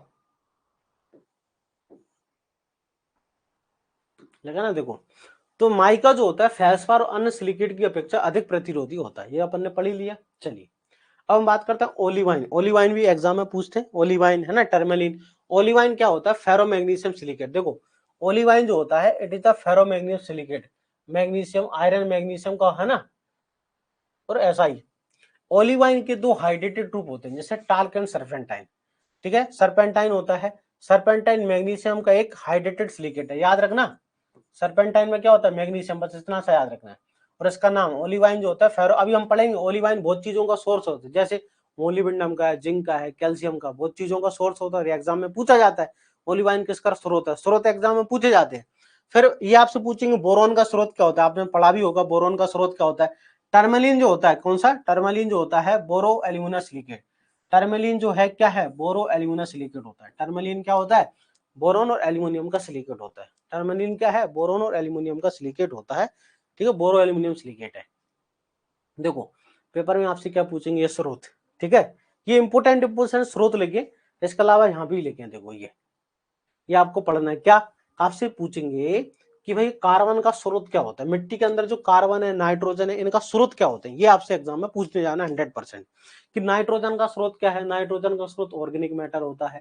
कार्बन का स्रोत कार्बामेट होता है। फॉस्फोरस का आपसे पूछेंगे फॉस्फोरस का स्रोत क्या है, ये मोस्ट इंपोर्टेंट क्वेश्चन है और एग्जाम में आते ही आते हैं कि भाई देखो कार्बन का स्रोत क्या हो गया, कार्बामेट हो गया। फॉस्फोरस का स्रोत क्या है, एपेटाइट है ना, फॉस्फोरस का एपेटाइट होता है, या फिर आयरन एल्यूमिनियम फॉस्फेट है, या फिर ऑर्गेनिक मैटर है। तो एपेटाइट ये एग्जाम में बहुत आता है, आपसे पूछेंगे एपेटाइट किसका स्रोत है, तो फॉस्फोरस का। पोटेशियम, देखो पोटेशियम माइका से भी मिलता है, फेल्सपार से भी मिलता है, ऑर्थोक्लेस से भी मिलता है, माइक्रोलाइन से भी मिलता है। ये मोस्ट इंपोर्टेंट क्वेश्चन है एग्जाम में जो आते हैं। पोटेशियम का स्रोत क्या है, तो माइका है, फेल्सपार है, ऑर्थोक्लेस है, माइक्रोलाइन है। मैग्नीशियम के स्रोत क्या है, मैग्नीशियम के सबसे इंपोर्टेंट स्रोत होता है डोलोमाइट, ठीक है, सबसे इंपोर्टेंट जो जहां मैं इंपोर्टेंट लगाते जा रहा हूं उनको याद करना है ना। मैग्नीशियम का डोलोमाइट है, मस्कोवाइट है, ठीक है, बायोटाइट, ये तीन याद कर लेना। जिसमें सबसे इंपोर्टेंट क्या याद रखोगे, इसमें सबसे इंपोर्टेंट याद रखना डोलोमाइट है, मस्कोवाइट है, बायोटाइट है, ओलिवाइन है, हॉर्नब्लेंडी है ना, ये भी याद करना, हॉर्नब्लेंडी, ब्रूसाइट, सर्पेंटाइन, टाल्क, बर्मिकुलेट, ये सारे क्या है मैग्नीशियम के स्रोत हैं। लेकिन इसमें सबसे इंपोर्टेंट पेपर में जो ज्यादा आता है वो डोलोमाइट है। इसके बाद देखो बोरोन, अभी हमने पढ़ा बोरोन, बोरोन का क्या है, टर्मलिन। अरे जो अभी हमने पढ़ा ना टर्मलिन किसका स्रोत हो, बोरोन का। अब देखो मोस्ट इंपोर्टेंट ओलिवाइन, अभी हमने पढ़ा था ओलिवाइन, फेरोमैग्नीशियम ओलिवाइन, तो मोलिब्डेनम का, ये मोस्ट इंपोर्टेंट है। आपसे पूछेंगे मोलिब्डेनम का जो स्रोत होता है वो कौन होता है, ओलिवाइन होता है। ओलिवाइन के फॉर्मूले में कहीं आपको एमओ नहीं दिखेगा, लेकिन उसका स्रोत जरूर है। ओलिवाइन जो होता है किसका, तो आंसर है मोलिब्डेनम का स्रोत है। ओलिवाइन का देखो कॉपर, कॉपर का याद रखना, देखो चाल्कोपाइराइट है, ओलिवाइन है, हॉर्नब्लेंडी, तो यहाँ पर हॉर्नब्लेंडी ज्यादा याद रखना। चाल्कोपाइराइट है, ओलिवाइन है, हॉर्नब्लेंडी, एजाइट है, बायोटाइट, कॉपर के स्रोत है। जिंक में फिर ओलिवाइन है, देखो ये रहा जिंक का है ना, ओलिवाइन है, स्पेलराइट है और हॉर्नब्लेंडी है। क्लोराइड का एपेटाइट है, फॉस्फोरस क्लोराइड का एक ही स्रोत है एपेटाइट। पेपर में एक सबसे ज्यादा आता है मैग्नीज का, ये जो मैग्नीज है, मैग्नीज पायरुलोसाइट है, मैग्नीज का स्रोत क्या है, पायरुलोसाइट। ये है मोस्ट इंपोर्टेंट है ना, ये क्या है मोस्ट इंपोर्टेंट है। क्लियर भाई, याद रखना ये मोस्ट इंपोर्टेंट सबसे ज्यादा, और ये कि मोस्ट इंपोर्टेंट है। इनको तो आप याद कर ही लेना, रट लेना इनको, है ना। बोरोन ये सबसे ज्यादा पूछते हैं। इसका लिखा है, ठीक है, टाइटेनियम ऑक्साइड का रूलाइट है, टाइटेनियम ऑक्साइड का रूलाइट है, और इसके बाद बेरियम का बेराइट है। बताओ, तो ये एग्जाम में पूछने वाले इंपोर्टेंट क्वेश्चन है जो एग्जाम में आपसे पूछे जाएंगे। ठीक है, समझ में आ रहा है सभी को।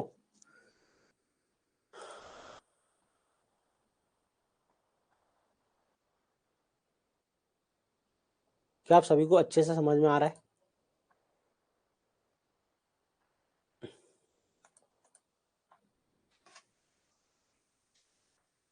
समझ में आ रहा है अच्छे से, आगे बढ़े हम, यहाँ तक क्लियर है सभी को, बताओ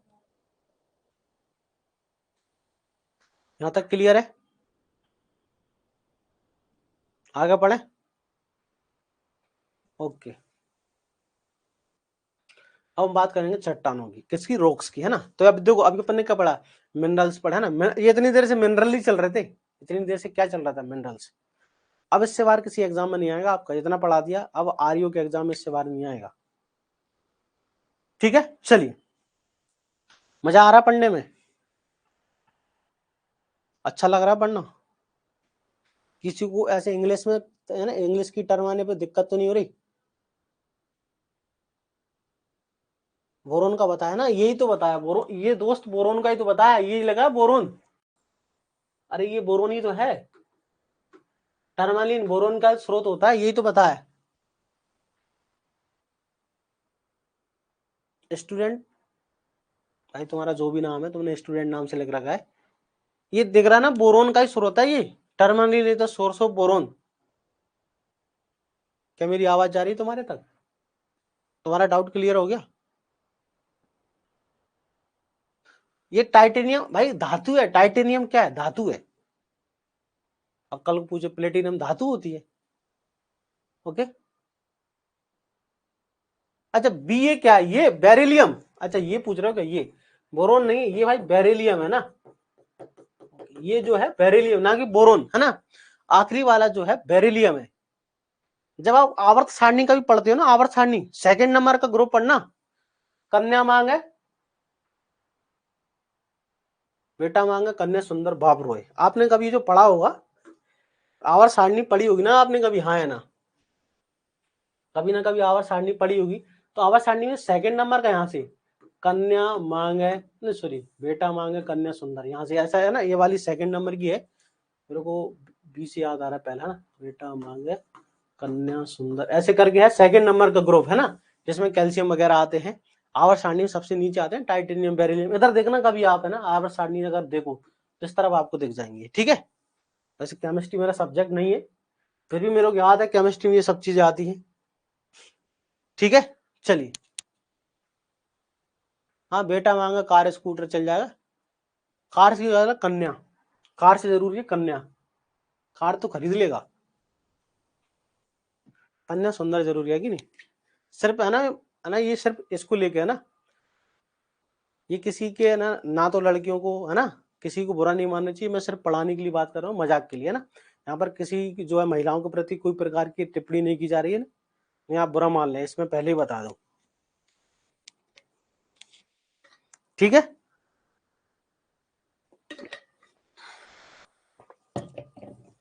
चलिए, अब हम बात करते हैं चट्टानों की, ठीक। अब सबके डाउट क्लियर हो गए होंगे शायद, अब अपन आगे पढ़ना चालू करें, है ना। अब देखो भाई, चट्टाना रॉक्स क्या होती है ना, चट्टाने क्या है, तो भाई ठोस भाग होती हैं जो किससे बनेंगी, खनिजों से। चट्टाने क्या है, तो आंसर है खनिजों से, ठीक है ना। चट्टाने जो है तो आंसर है खनिजों से मिलकर बनती है। चट्टाने पृथ्वी का ठोस भाग है, चट्टाने क्या है, पृथ्वी का ठोस भाग है। जो मैग्मा, जो लावा होता है, लावा, ज्वालामुखी के अंदर लावा, तो लावा के ठंडे होने से बनती है। लावा कहो आप, मैग्मा कहो, है ना, मैग्मा के है ना, होने से, ठंडे होने से बनती है, मैग्मा के होने से बनती है। चट्टाने प्राथमिक द्वितीय खनिजों का क्या होती है, मिश्रण होती है, हाँ है ना। चट्टाने जो होती है प्राथमिक और द्वितीय खनिजों का क्या होती है, संघटक होती है, मिश्रण होती है। सिंपल भाषा में चट्टाने क्या है, तो चट्टाने खनिजों का मिश्रण होती है। एक शब्द में याद रखना, चट्टाने क्या है, तो चट्टाने क्या होती है, चट्टाने भैया प्राथमिक और द्वितीय खनिजों का मिश्रण होती है। चट्टाने बनी किससे है, तो आंसर है खनिजों से बनी होती है। चट्टाने को अध्ययन को क्या कहते हैं, मोस्ट इंपोर्टेंट, चट्टानों के अध्ययन को क्या बोलते हैं, पेट्रोलॉजी। चट्टानों के अध्ययन को क्या बोलते हैं, पेट्रोलॉजी कहते हैं ना। चट्टानों के अध्ययन जो है, चट्टानों के अध्ययन को क्या बोलते हैं, चट्टानों के अध्ययन को बोलते हैं पेट्रोलॉजी, ठीक है। पेट्रोलॉजी कहा जाता है। पेट्रोलॉजी ग्रीक शब्द, भाषा पेट्रा। अगर आपने कभी इंटरनेट, यूट्यूब तो आप सब चलाती हैं, अगर आपने कभी देखा हो, एक देश है, जकार्ता नहीं, जॉर्डन, उसका नाम है जॉर्डन, है ना, आप सर्च करना जॉर्डन। जॉर्डन के एक ऐतिहासिक शहर है पेट्रा, जो सिर्फ चट्टानों से ही बना है, पहाड़ियों को काट के बनाया। तो ये है ना, ये अजूबों में आता है, ये पेट्रा शहर, मैं आपको, जॉर्डन देश है, ठीक है, उसका एक शहर है पेट्रा। ये देखना, ये है ना खोजा गया था, ये सिर्फ चट्टानों को काट के बड़े बड़े महल बनाए गए, आप कभी देखना यूट्यूब पे, तो है ना। देखो, ये शब्द ग्रीक भाषा पेट्रा से अर्थ होते हैं चट्टाने। तो जो मैं बताया ना आपको, पेट्रा शहर पूरा पूरा पेट्रा शहर सिर्फ सिर्फ चट्टानों से बना है, इसके अलावा कुछ भी योग नहीं है वहां पर। चट्टानों को काट कर बड़े बड़े महल बनाए गए, ठीक है। उस शहर के अंदर आप देखोगे, पहाड़ियों के अंदर बड़े बड़े महल बने हजारों साल पहले से, ठीक है, उसके अंदर।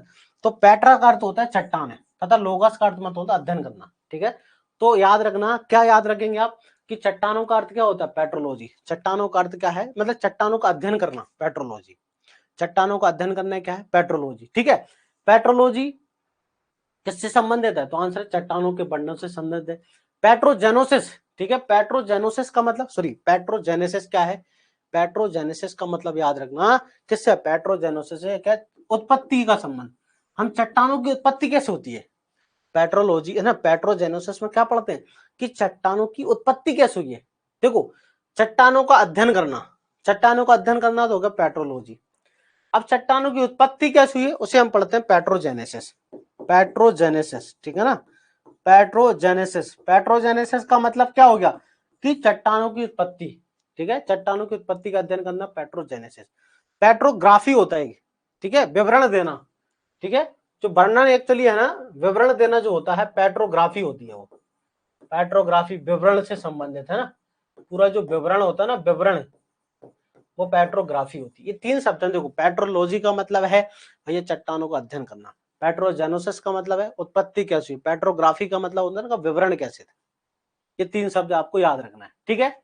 पेट्रोलॉजी, फादर ऑफ पेट्रो है ना, फादर तो ये नहीं पूछेंगे चट्टानों का, मेरे को भी नहीं मालूम, सही बात तो बताऊं, पेट्रोलॉजी का कभी कहीं किसी बुक्स में पढ़ा ही नहीं मैं आज तक। हाँ, सोयल साइंस का फादर जितना मैं पढ़ा हूँ, ये डी के दास जितनी किताबें हैं, जितना आपसे कभी पूछेंगे फादर ऑफ पेट्रोलॉजी बताओ, फिर तो हजारों फादर हो जाएंगे, है कि नहीं। चलिए, अब देखो चट्टानों का निर्माण कैसे होता है, बेसिक चीजें कि चट्टानों का निर्माण कैसे है। अब चट्टानों का निर्माण कैसे होता है कि मैग्मा के ठंडे होने से, हाँ या ना, वो आग्नेय चट्टानें बनती है, इग्नियस रॉक से बनती है कि नहीं। तो जो गर्म लावा होता है, तो है ना गर्म, भाई ज्वालामुखी या तो पृथ्वी के अंदर फूटते हैं, पृथ्वी के बाहर भी निकलते निकलते कि नहीं, आपने सुना होगा। तो उनका जो लावा होता है ठंडे होने से, मैग्मा के ठंडे होने से कौन सी चट्टानें बनती है, आग्नेय चट्टानें बनती है, प्राथमिक चट्टानें। प्राथमिक चट्टानों की जब टूटती है, प्राथमिक चट्टानें जब टूटती है, तो उनका जो मटेरियल होता है एक जगह से दूसरी जगह बहकर चला जाता है, फिर सेकेंडरी रॉक्स बनती है, सेडिमेंट्री, द्वितीयक चट्टानें। प्राथमिक चट्टानें, आग्नेय चट्टानें, पहली ओरिजिनल चट्टानें तो यही है जो लावा है ना, लावा के ठंडे होने से बनी है। अब ये टूटेंगी धीरे धीरे, टूटने के बाद जो उनका पदार्थ है एक जगह से दूसरी जगह जाएगा, शिफ्ट हो जाएगा, वहां इकट्ठा हो जाएगा, तो उससे बन जाएगी द्वितीयक रॉक, सेकेंडरी। और तीसरी हमारी रूपांतरित चट्टान होती है मेटामॉर्फिक। वो कैसे बनती है, प्राथमिक और द्वितीयक दो, मतलब आग्नेय चट्टान और सेडिमेंट्री रॉक्स दोनों में क्या होता है, उच्च ताप उच्च दाब में परिवर्तन होते हैं, दोनों में क्या होता है, फिर रूपांतरित चट्टान बनती है। तो मौजूद जो है प्राथमिक और द्वितीयक चट्टानों के रूपांतरण से मेटामॉर्फिक या रूपांतरित, देखो प्राथमिक चट्टान का मतलब आग्नेय चट्टान है, सेडिमेंट्री रॉक का मतलब सेकेंडरी रॉक, ठीक है। इन दोनों चट्टानों से आप बाद में चल बनती है हमारी तीसरी क्या बनती है, रूपांतरित चट्टान बनती है, मेटामॉर्फिक रॉक बनती है। तो ओरिजिनल जो होता है इस प्रकार से, देखो मैं आपको यहाँ डायग्राम दिखा देता हूँ, ये क्लासिफिकेशन तो हम बाद में पढ़ेंगे। इधर देखो, यहाँ पर ये दिख रहा है आपको,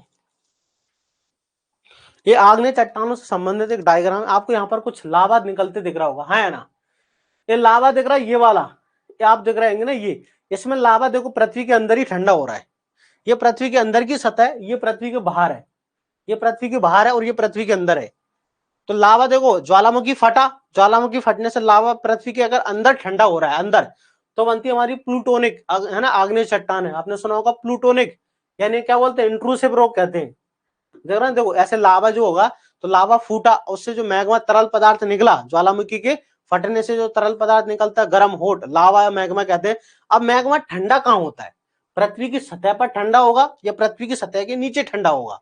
अगर पृथ्वी की सतह पर ठंडा होता है तो हम बैल्कोनिक रॉक्स कहते हैं, बैल्कोनिक आग्नेय चट्टानें कहते हैं। अगर पृथ्वी की सतह के नीचे ठंडा होगा तो उन्हें हम क्या बोलते हैं, प्लूटोनिक, क्या बोलते हैं उन्हें हम, प्लूटोनिक रॉक्स कहते हैं। दो प्रकार की होती है आग्नेय चट्टानें। आग्नेय चट्टानें होती क्या, कि जो ओरिजिनल मोल्टन मैग्मा होता है, जो ओरिजिनल पदार्थ है ज्वालामुखी के फटने से, जो मैग्मा के ठंडा होने से जो पहले जो चट्टाना बनेंगी, वो हमारी कौन सी होती है, आग्नेय चट्टानें। अब आग्नेय दो प्रकार की है, जो मैग्मा पृथ्वी के अंदर ठंडा होगा तो उसे क्या बोलते हैं, बैल्कोनिक, क्या बोलते हैं, प्लूटोनिक रॉक्स कहते हैं। जो कहाँ होता है, पृथ्वी की सतह के ऊपर होता है, उन्हें बैल्कोनिक का एक्सट्रूसिव रॉक्स कहते हैं। क्लियर। चलिए, आपको डायग्राम से आप समझ में आ गए होंगे दोनों क्या है। तो ये चट्टानों के प्रकार, ये तो अपन अलग से यहाँ पर तीनों की टेबल बना के दे रखी है एग्जाम्पल्स की सिर्फ। अब देखो, उत्पत्ति तथा रचना के आधार पर चट्टान जो हैं निम्न तीन प्रकार की होती है। उत्पत्ति तथा रचना के आधार पर चट्टान निम्न तीन प्रकार की होती है। उत्पत्ति और चट्टान के आधार, रचना के आधार पर, एक तो हमारी आग्नेय चट्टान, एक है अवसादी चट्टान, तलछटी चट्टान, परतदार चट्टान, बहुत सारे नाम है इनके। अवसादी चट्टान, तलछटी चट्टान, पातालिक चट्टान, परतदार चट्टान और जलद चट्टान, देखो कितने सारे नाम है। इंग्लिश में एक ही नाम याद करना, सेडिमेंट्री रॉक्स, हिंदी में 5 नाम हो गए, अवसादी चट्टान, तलछटी चट्टान, पातालिक चट्टान, परतदार चट्टान, जलद चट्टान। और इंग्लिश में सिर्फ एक ही नाम है, सेडिमेंट्री रॉक्स, और सेकेंडरी ज्यादा। तीसरा हमारा कौन सा होता है, मेटामॉर्फिक रॉक्स, कायांतरित चट्टान है या रूपांतरित चट्टान है, मेटामॉर्फिक रॉक्स होती है। क्लियर। तो पहले नंबर की चट्टान का नाम क्या है, आग्नेय चट्टान। पहले नंबर की चट्टान का नाम क्या है, आग्नेय चट्टान। अब आग्नेय चट्टान क्या होती है, ध्यान से सुनना, आग्नेय चट्टान क्या होती है, ठीक है ना। आग्नेय, ये तो होगा उदाहरण, ग्रेनाइट है, बेसाल्ट है, डायोराइट है, गैब्रोसनाइट है ना, ग्रेनोडाइट, ये सब क्या है एग्जांपल। जिसमें दो मोस्ट इंपोर्टेंट ये दोनों, ग्रेनाइट बेसाल्ट आग्नेय चट्टानों के उदाहरण है। देखो, जो ओरिजिनल पदार्थ हो ना, द्रवीभूत मूल पदार्थ, द्रवीभूत मतलब ओरिजिनल मोल्टन मैग्मा, यहाँ पर अपन इंग्लिश में लिख सकते हैं ओरिजिनल मोल्टन मैग्मा, ठीक है ना। ओरिजिनल मोल्टन मैग्मा जो होता है के ठंडे होने से, ओरिजिनल मोल्टन मैग्मा के ठंडे होने से ठोस होकर जो चट्टानों का निर्माण होता है उन्हें क्या बोलते हैं हम, तो उन्हें हम आग्नेय चट्टानें कहते हैं। जो द्रवीभूत मूल पदार्थ है ठंडा होकर जिन चट्टानों का निर्माण करेगा उन चट्टानों को हम क्या बोलते हैं, आग्नेय चट्टान कहते हैं। अब बनावट के आधार पर इन्हें दो ग्रुप में बांटा गया है। किसके आधार पर, बनावट के आधार पर, है ना, बनावट के आधार पर आग्नेय चट्टानें दो प्रकार की है। आग्नेय चट्टानों को उदाहरण ही, पहले तो आपको ये उदाहरण याद रखना है कि आग्नेय चट्टानें कौन कौन सी है। तो आग्नेय चट्टानें ग्रेनाइट है, बेसाल्ट है, डायोराइट है, गैब्रो है, सनाइट है, ग्रेनोडाइट है, ये सारे आपको याद रखना है, ठीक है ना, पिरोडाइट है। अब बनावट के आधार पर, बनावट के आधार पर ये दो प्रकार की है। बनावट के आधार पर दो प्रकार की कौन कौन सी है, याद रखना, कौन सी है, प्लूटोनिक रॉक्स और दूसरी कौन सी होती है, वैल्कोनिक रॉक्स। दो प्रकार की है, प्लूटोनिक और वैल्कोनिक। कौन कौन सी है, दो प्रकार की, एक होती है प्लूटोनिक रॉक्स और दूसरी होती है हमारी वैल्कोनिक। प्लूटोनिक वैल्कोनिक दो है। तो पहले देखो कुछ विशेषताएं, पहले ध्यान से सुनना, अभी हम पढ़ेंगे दोनों को। पहले नंबर की कौन सी थी हमारी, आग्नेय चट्टान। अब आग्नेय चट्टानों की विशेषता क्या है, ध्यान से सुनो। ये चट्टान कठोर परतहीन व दानेदार होती है। देखो या तो ये कठोर परतहीन होंगी या दानेदार होती है, ये मोस्ट इंपोर्टेंट, परतहीन या दानेदार होती है, ठीक है। दूसरा, अम्लीय आग्नेय चट्टानों में रेत या सिलिका, अभी थोड़ी देर पहले ही बताया है, ग्रेनाइट में 65 से 70% क्या होती है, सिलिका। अभी मैंने आपको जब सिलिका पढ़ाया था, तो क्षारीय चट्टानों में क्या होता है, 45 लगभग 40-45% क्या होती है, ठीक है ना, तो आंसर सिलिका होती है। इसमें जीवाश्म, मोस्ट इंपोर्टेंट, इसमें जीवाश्म नहीं पाए जाते। क्या नहीं होते, जीवाश्म नहीं पाए जाते, ठीक है ना, किसके अंदर, आग्नेय चट्टानों में। इन चट्टानों में क्या होते हैं, बहुमूल्य खनिज, ये इंपोर्टेंट है ना, जो भाई प्रीशियस मेटल होते हैं, जैसे सोना है, चांदी है, प्लेटिनम है।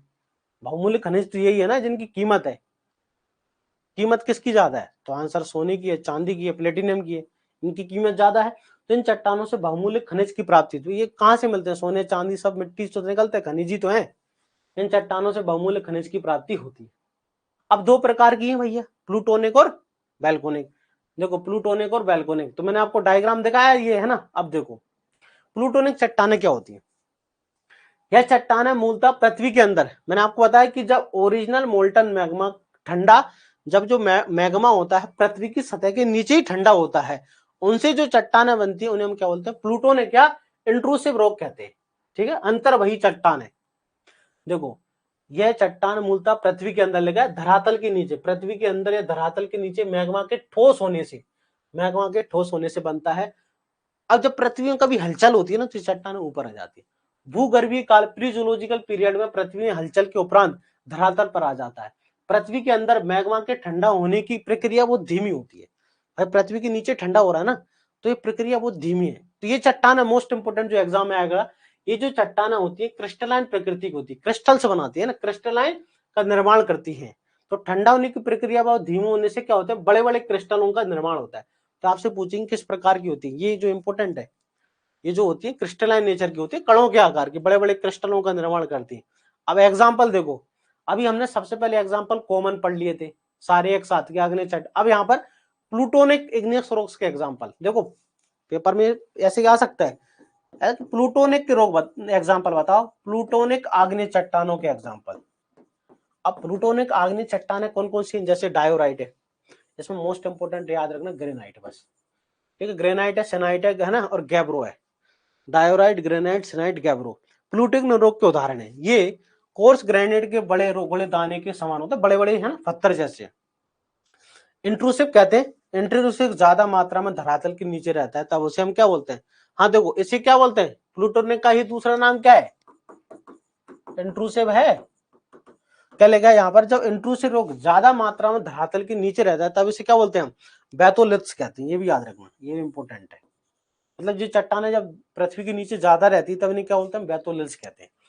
तो पेपर में याद कर रखेंगे, हमको याद रखना है प्लूटोनिक चट्टानें क्या होती है। प्लूटोनिक वो चट्टानें होती हैं जो ओरिजिनल मोल्टन मैग्मा होता है, जब पृथ्वी के नीचे ठंडा हो, उसके ठंडा होने से चट्टानें बनेंगी, वो कौन सी बनेंगी, प्लूटोनिक रॉक से बनती है।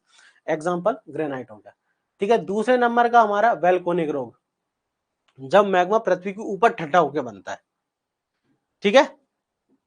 जब देखो मैग्मा जब धरातल पर आता है ना, मैग्मा जब धरातल पर आता है, मैग्मा जब धरातल पर आता है तब लावा कहलाता है ना। मैग्मा जब पृथ्वी पर आ जाता है उसको हम लावा कहते हैं। तब ये लावा धरातल पर ठंडा होने से ठोस बनता है। तो यहाँ पर डायग्राम में मैंने आपको बताया कि देखो यहाँ जो ऊपर पृथ्वी के ऊपर अगर लावा ठंडा हो रहा है, लावा यहाँ, ये जो चट्टाना बनेंगी वो कौन सी, वैल्कोनिक चट्टाना बनेंगी।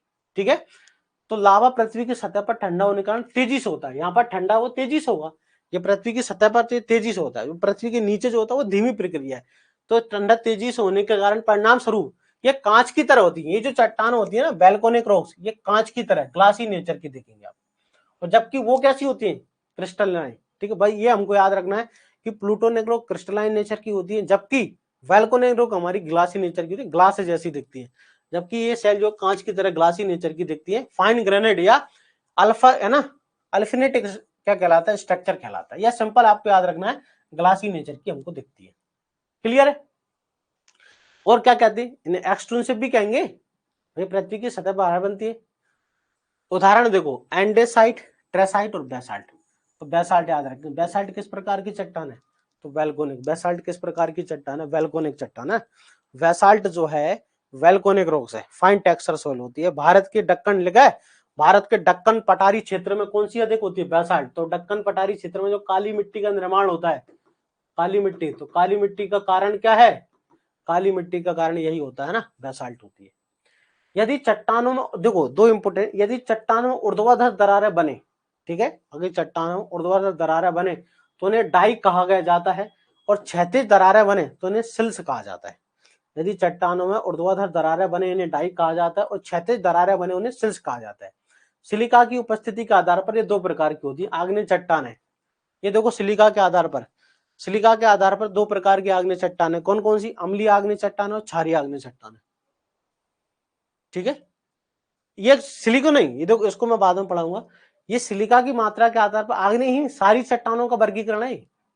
इसमें देखो क्या सर सेडिमेंट्री भी हो सकती है क्या, अम्लीय है ना, जो द्वितीयक चट्टान है सेडिमेंट्री रॉक है या मेटामॉर्फिक रॉक होती है, क्या वो भी अम्लीय क्षारीय हो सकती है, हाँ वो भी हो सकती है।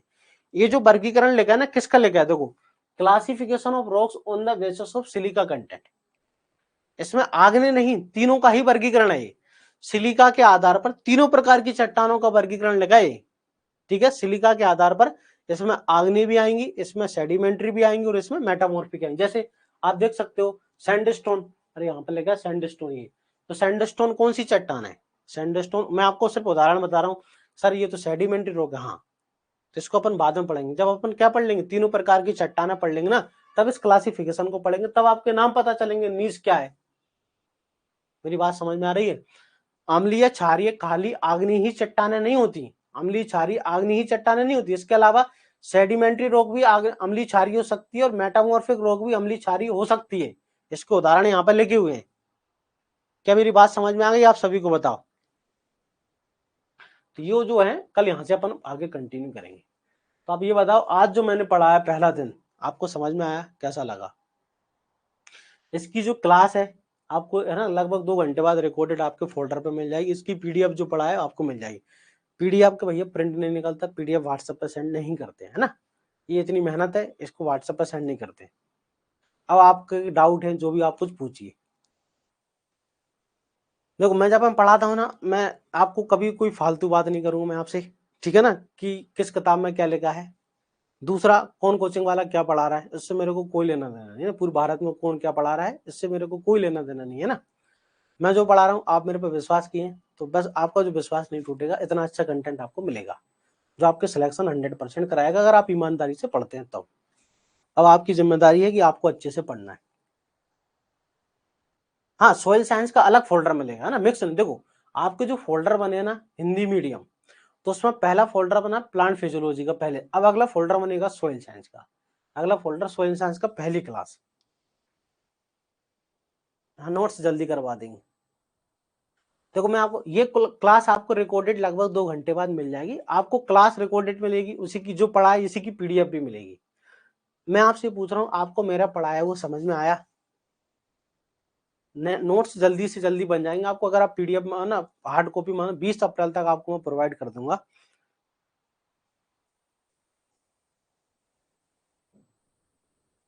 हाँ तुरंत ही, हाँ पीडीएफ तो मैं अभी अपलोड कर दूंगा ना, क्लास के कंप्लीट होने के 5 मिनट बाद ही। ठीक है, मैं ये पूछ रहा हूँ मेरा पहले ये बताओ, क्या आज जो मैंने पढ़ा आपको समझ में आया, और आज का लेक्चर कैसा लगा, जो अधिकतर बच्चे पहली बार ही मेरे से पढ़ रहे हैं इस बैच में। लगभग संकल्प बैच में लगभग 300 लगभग स्टूडेंट हो गए हैं। अभी आज अपने पहला दिन है, लगभग 300 बच्चों का रजिस्ट्रेशन हो गया है। बस मैं आपसे ये पूछना चाह रहा हूँ कि क्लास कैसी लगी आपको, मजा आया कंटेंट में?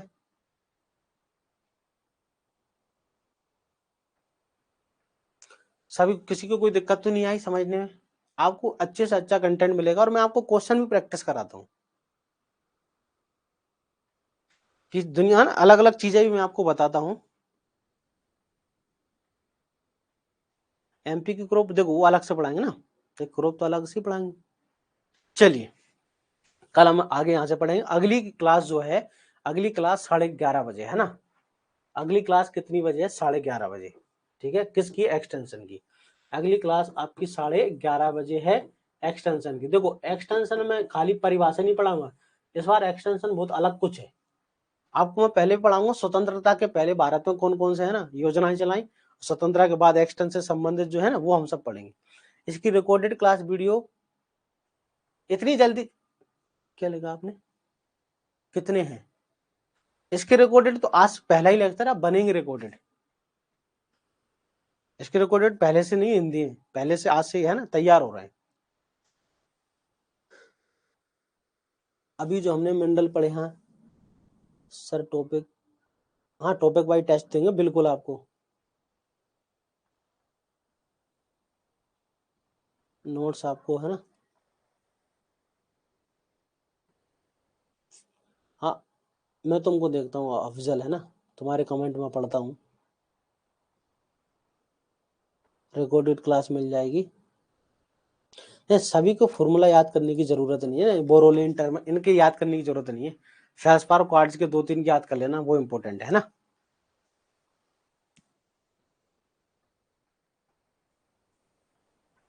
चलिए पढ़े आगे। हाँ अरे जो पढ़ा है वही मिलेंगे, हार्ड कॉपी मिलेगी, हार्ड कॉपी अलग से आप ले सकते हैं ना। चलिए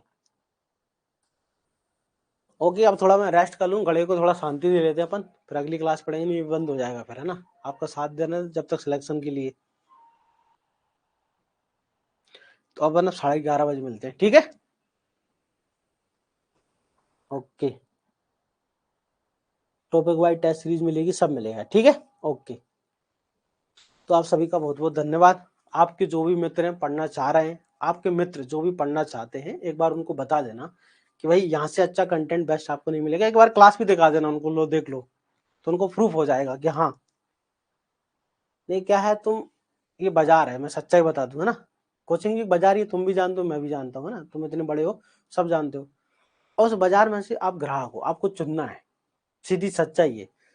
अच्छा चुनना जिससे आपका सिलेक्शन हो जाए, वो आप पे डिसाइड, तो अच्छा चुनना पड़ेगी नहीं है ना। यूट्यूब पे आप देख रहे होगे तुम ना, आर यू चल रहा है, यूट्यूब पे खोलोगे हजारों कोचिंग है ना, सी सेट वाली आर यू पढ़ा रहे हैं। इनने कभी एग्रीकल्चर ए तक नहीं जानते, सी सेट की कोचिंग आर यू पढ़ाएंगे हम। तो ये लोगों का जीवन बर्बाद करेंगे। अगर इनका तो कोई पढ़ रहा तो मना करते नहीं पढ़ना, खुद ही पढ़ ले सच्चा तू भाई, ठीक है ना। चलिए, कोई सी सेट कोचिंग पढ़ाए तो उसके मत पढ़ना है ना, बिल्कुल भी। एग्रीकल्चर आप कहीं पढ़ा सकते, सी सेट वाली कोचिंग अगर कोई एग्रीकल्चर पढ़ा रही ना, कतई मत पढ़ना। और कोई पढ़ रहा मना करते नहीं, वो क्या जानते हैं ना एग्रीकल्चर के बारे में। सी सेट की कोचिंग सी सेट पढ़ाए, है कि नहीं, मैं सच्चाई कह रहा हूँ। इससे क्या लोगों का 3 महीने खराब होंगे, सिलेक्शन नहीं होगा, और उसके बाद वैकेंसी नहीं आएगी तो उनको भविष्य खराब होगा। चलिए ओके।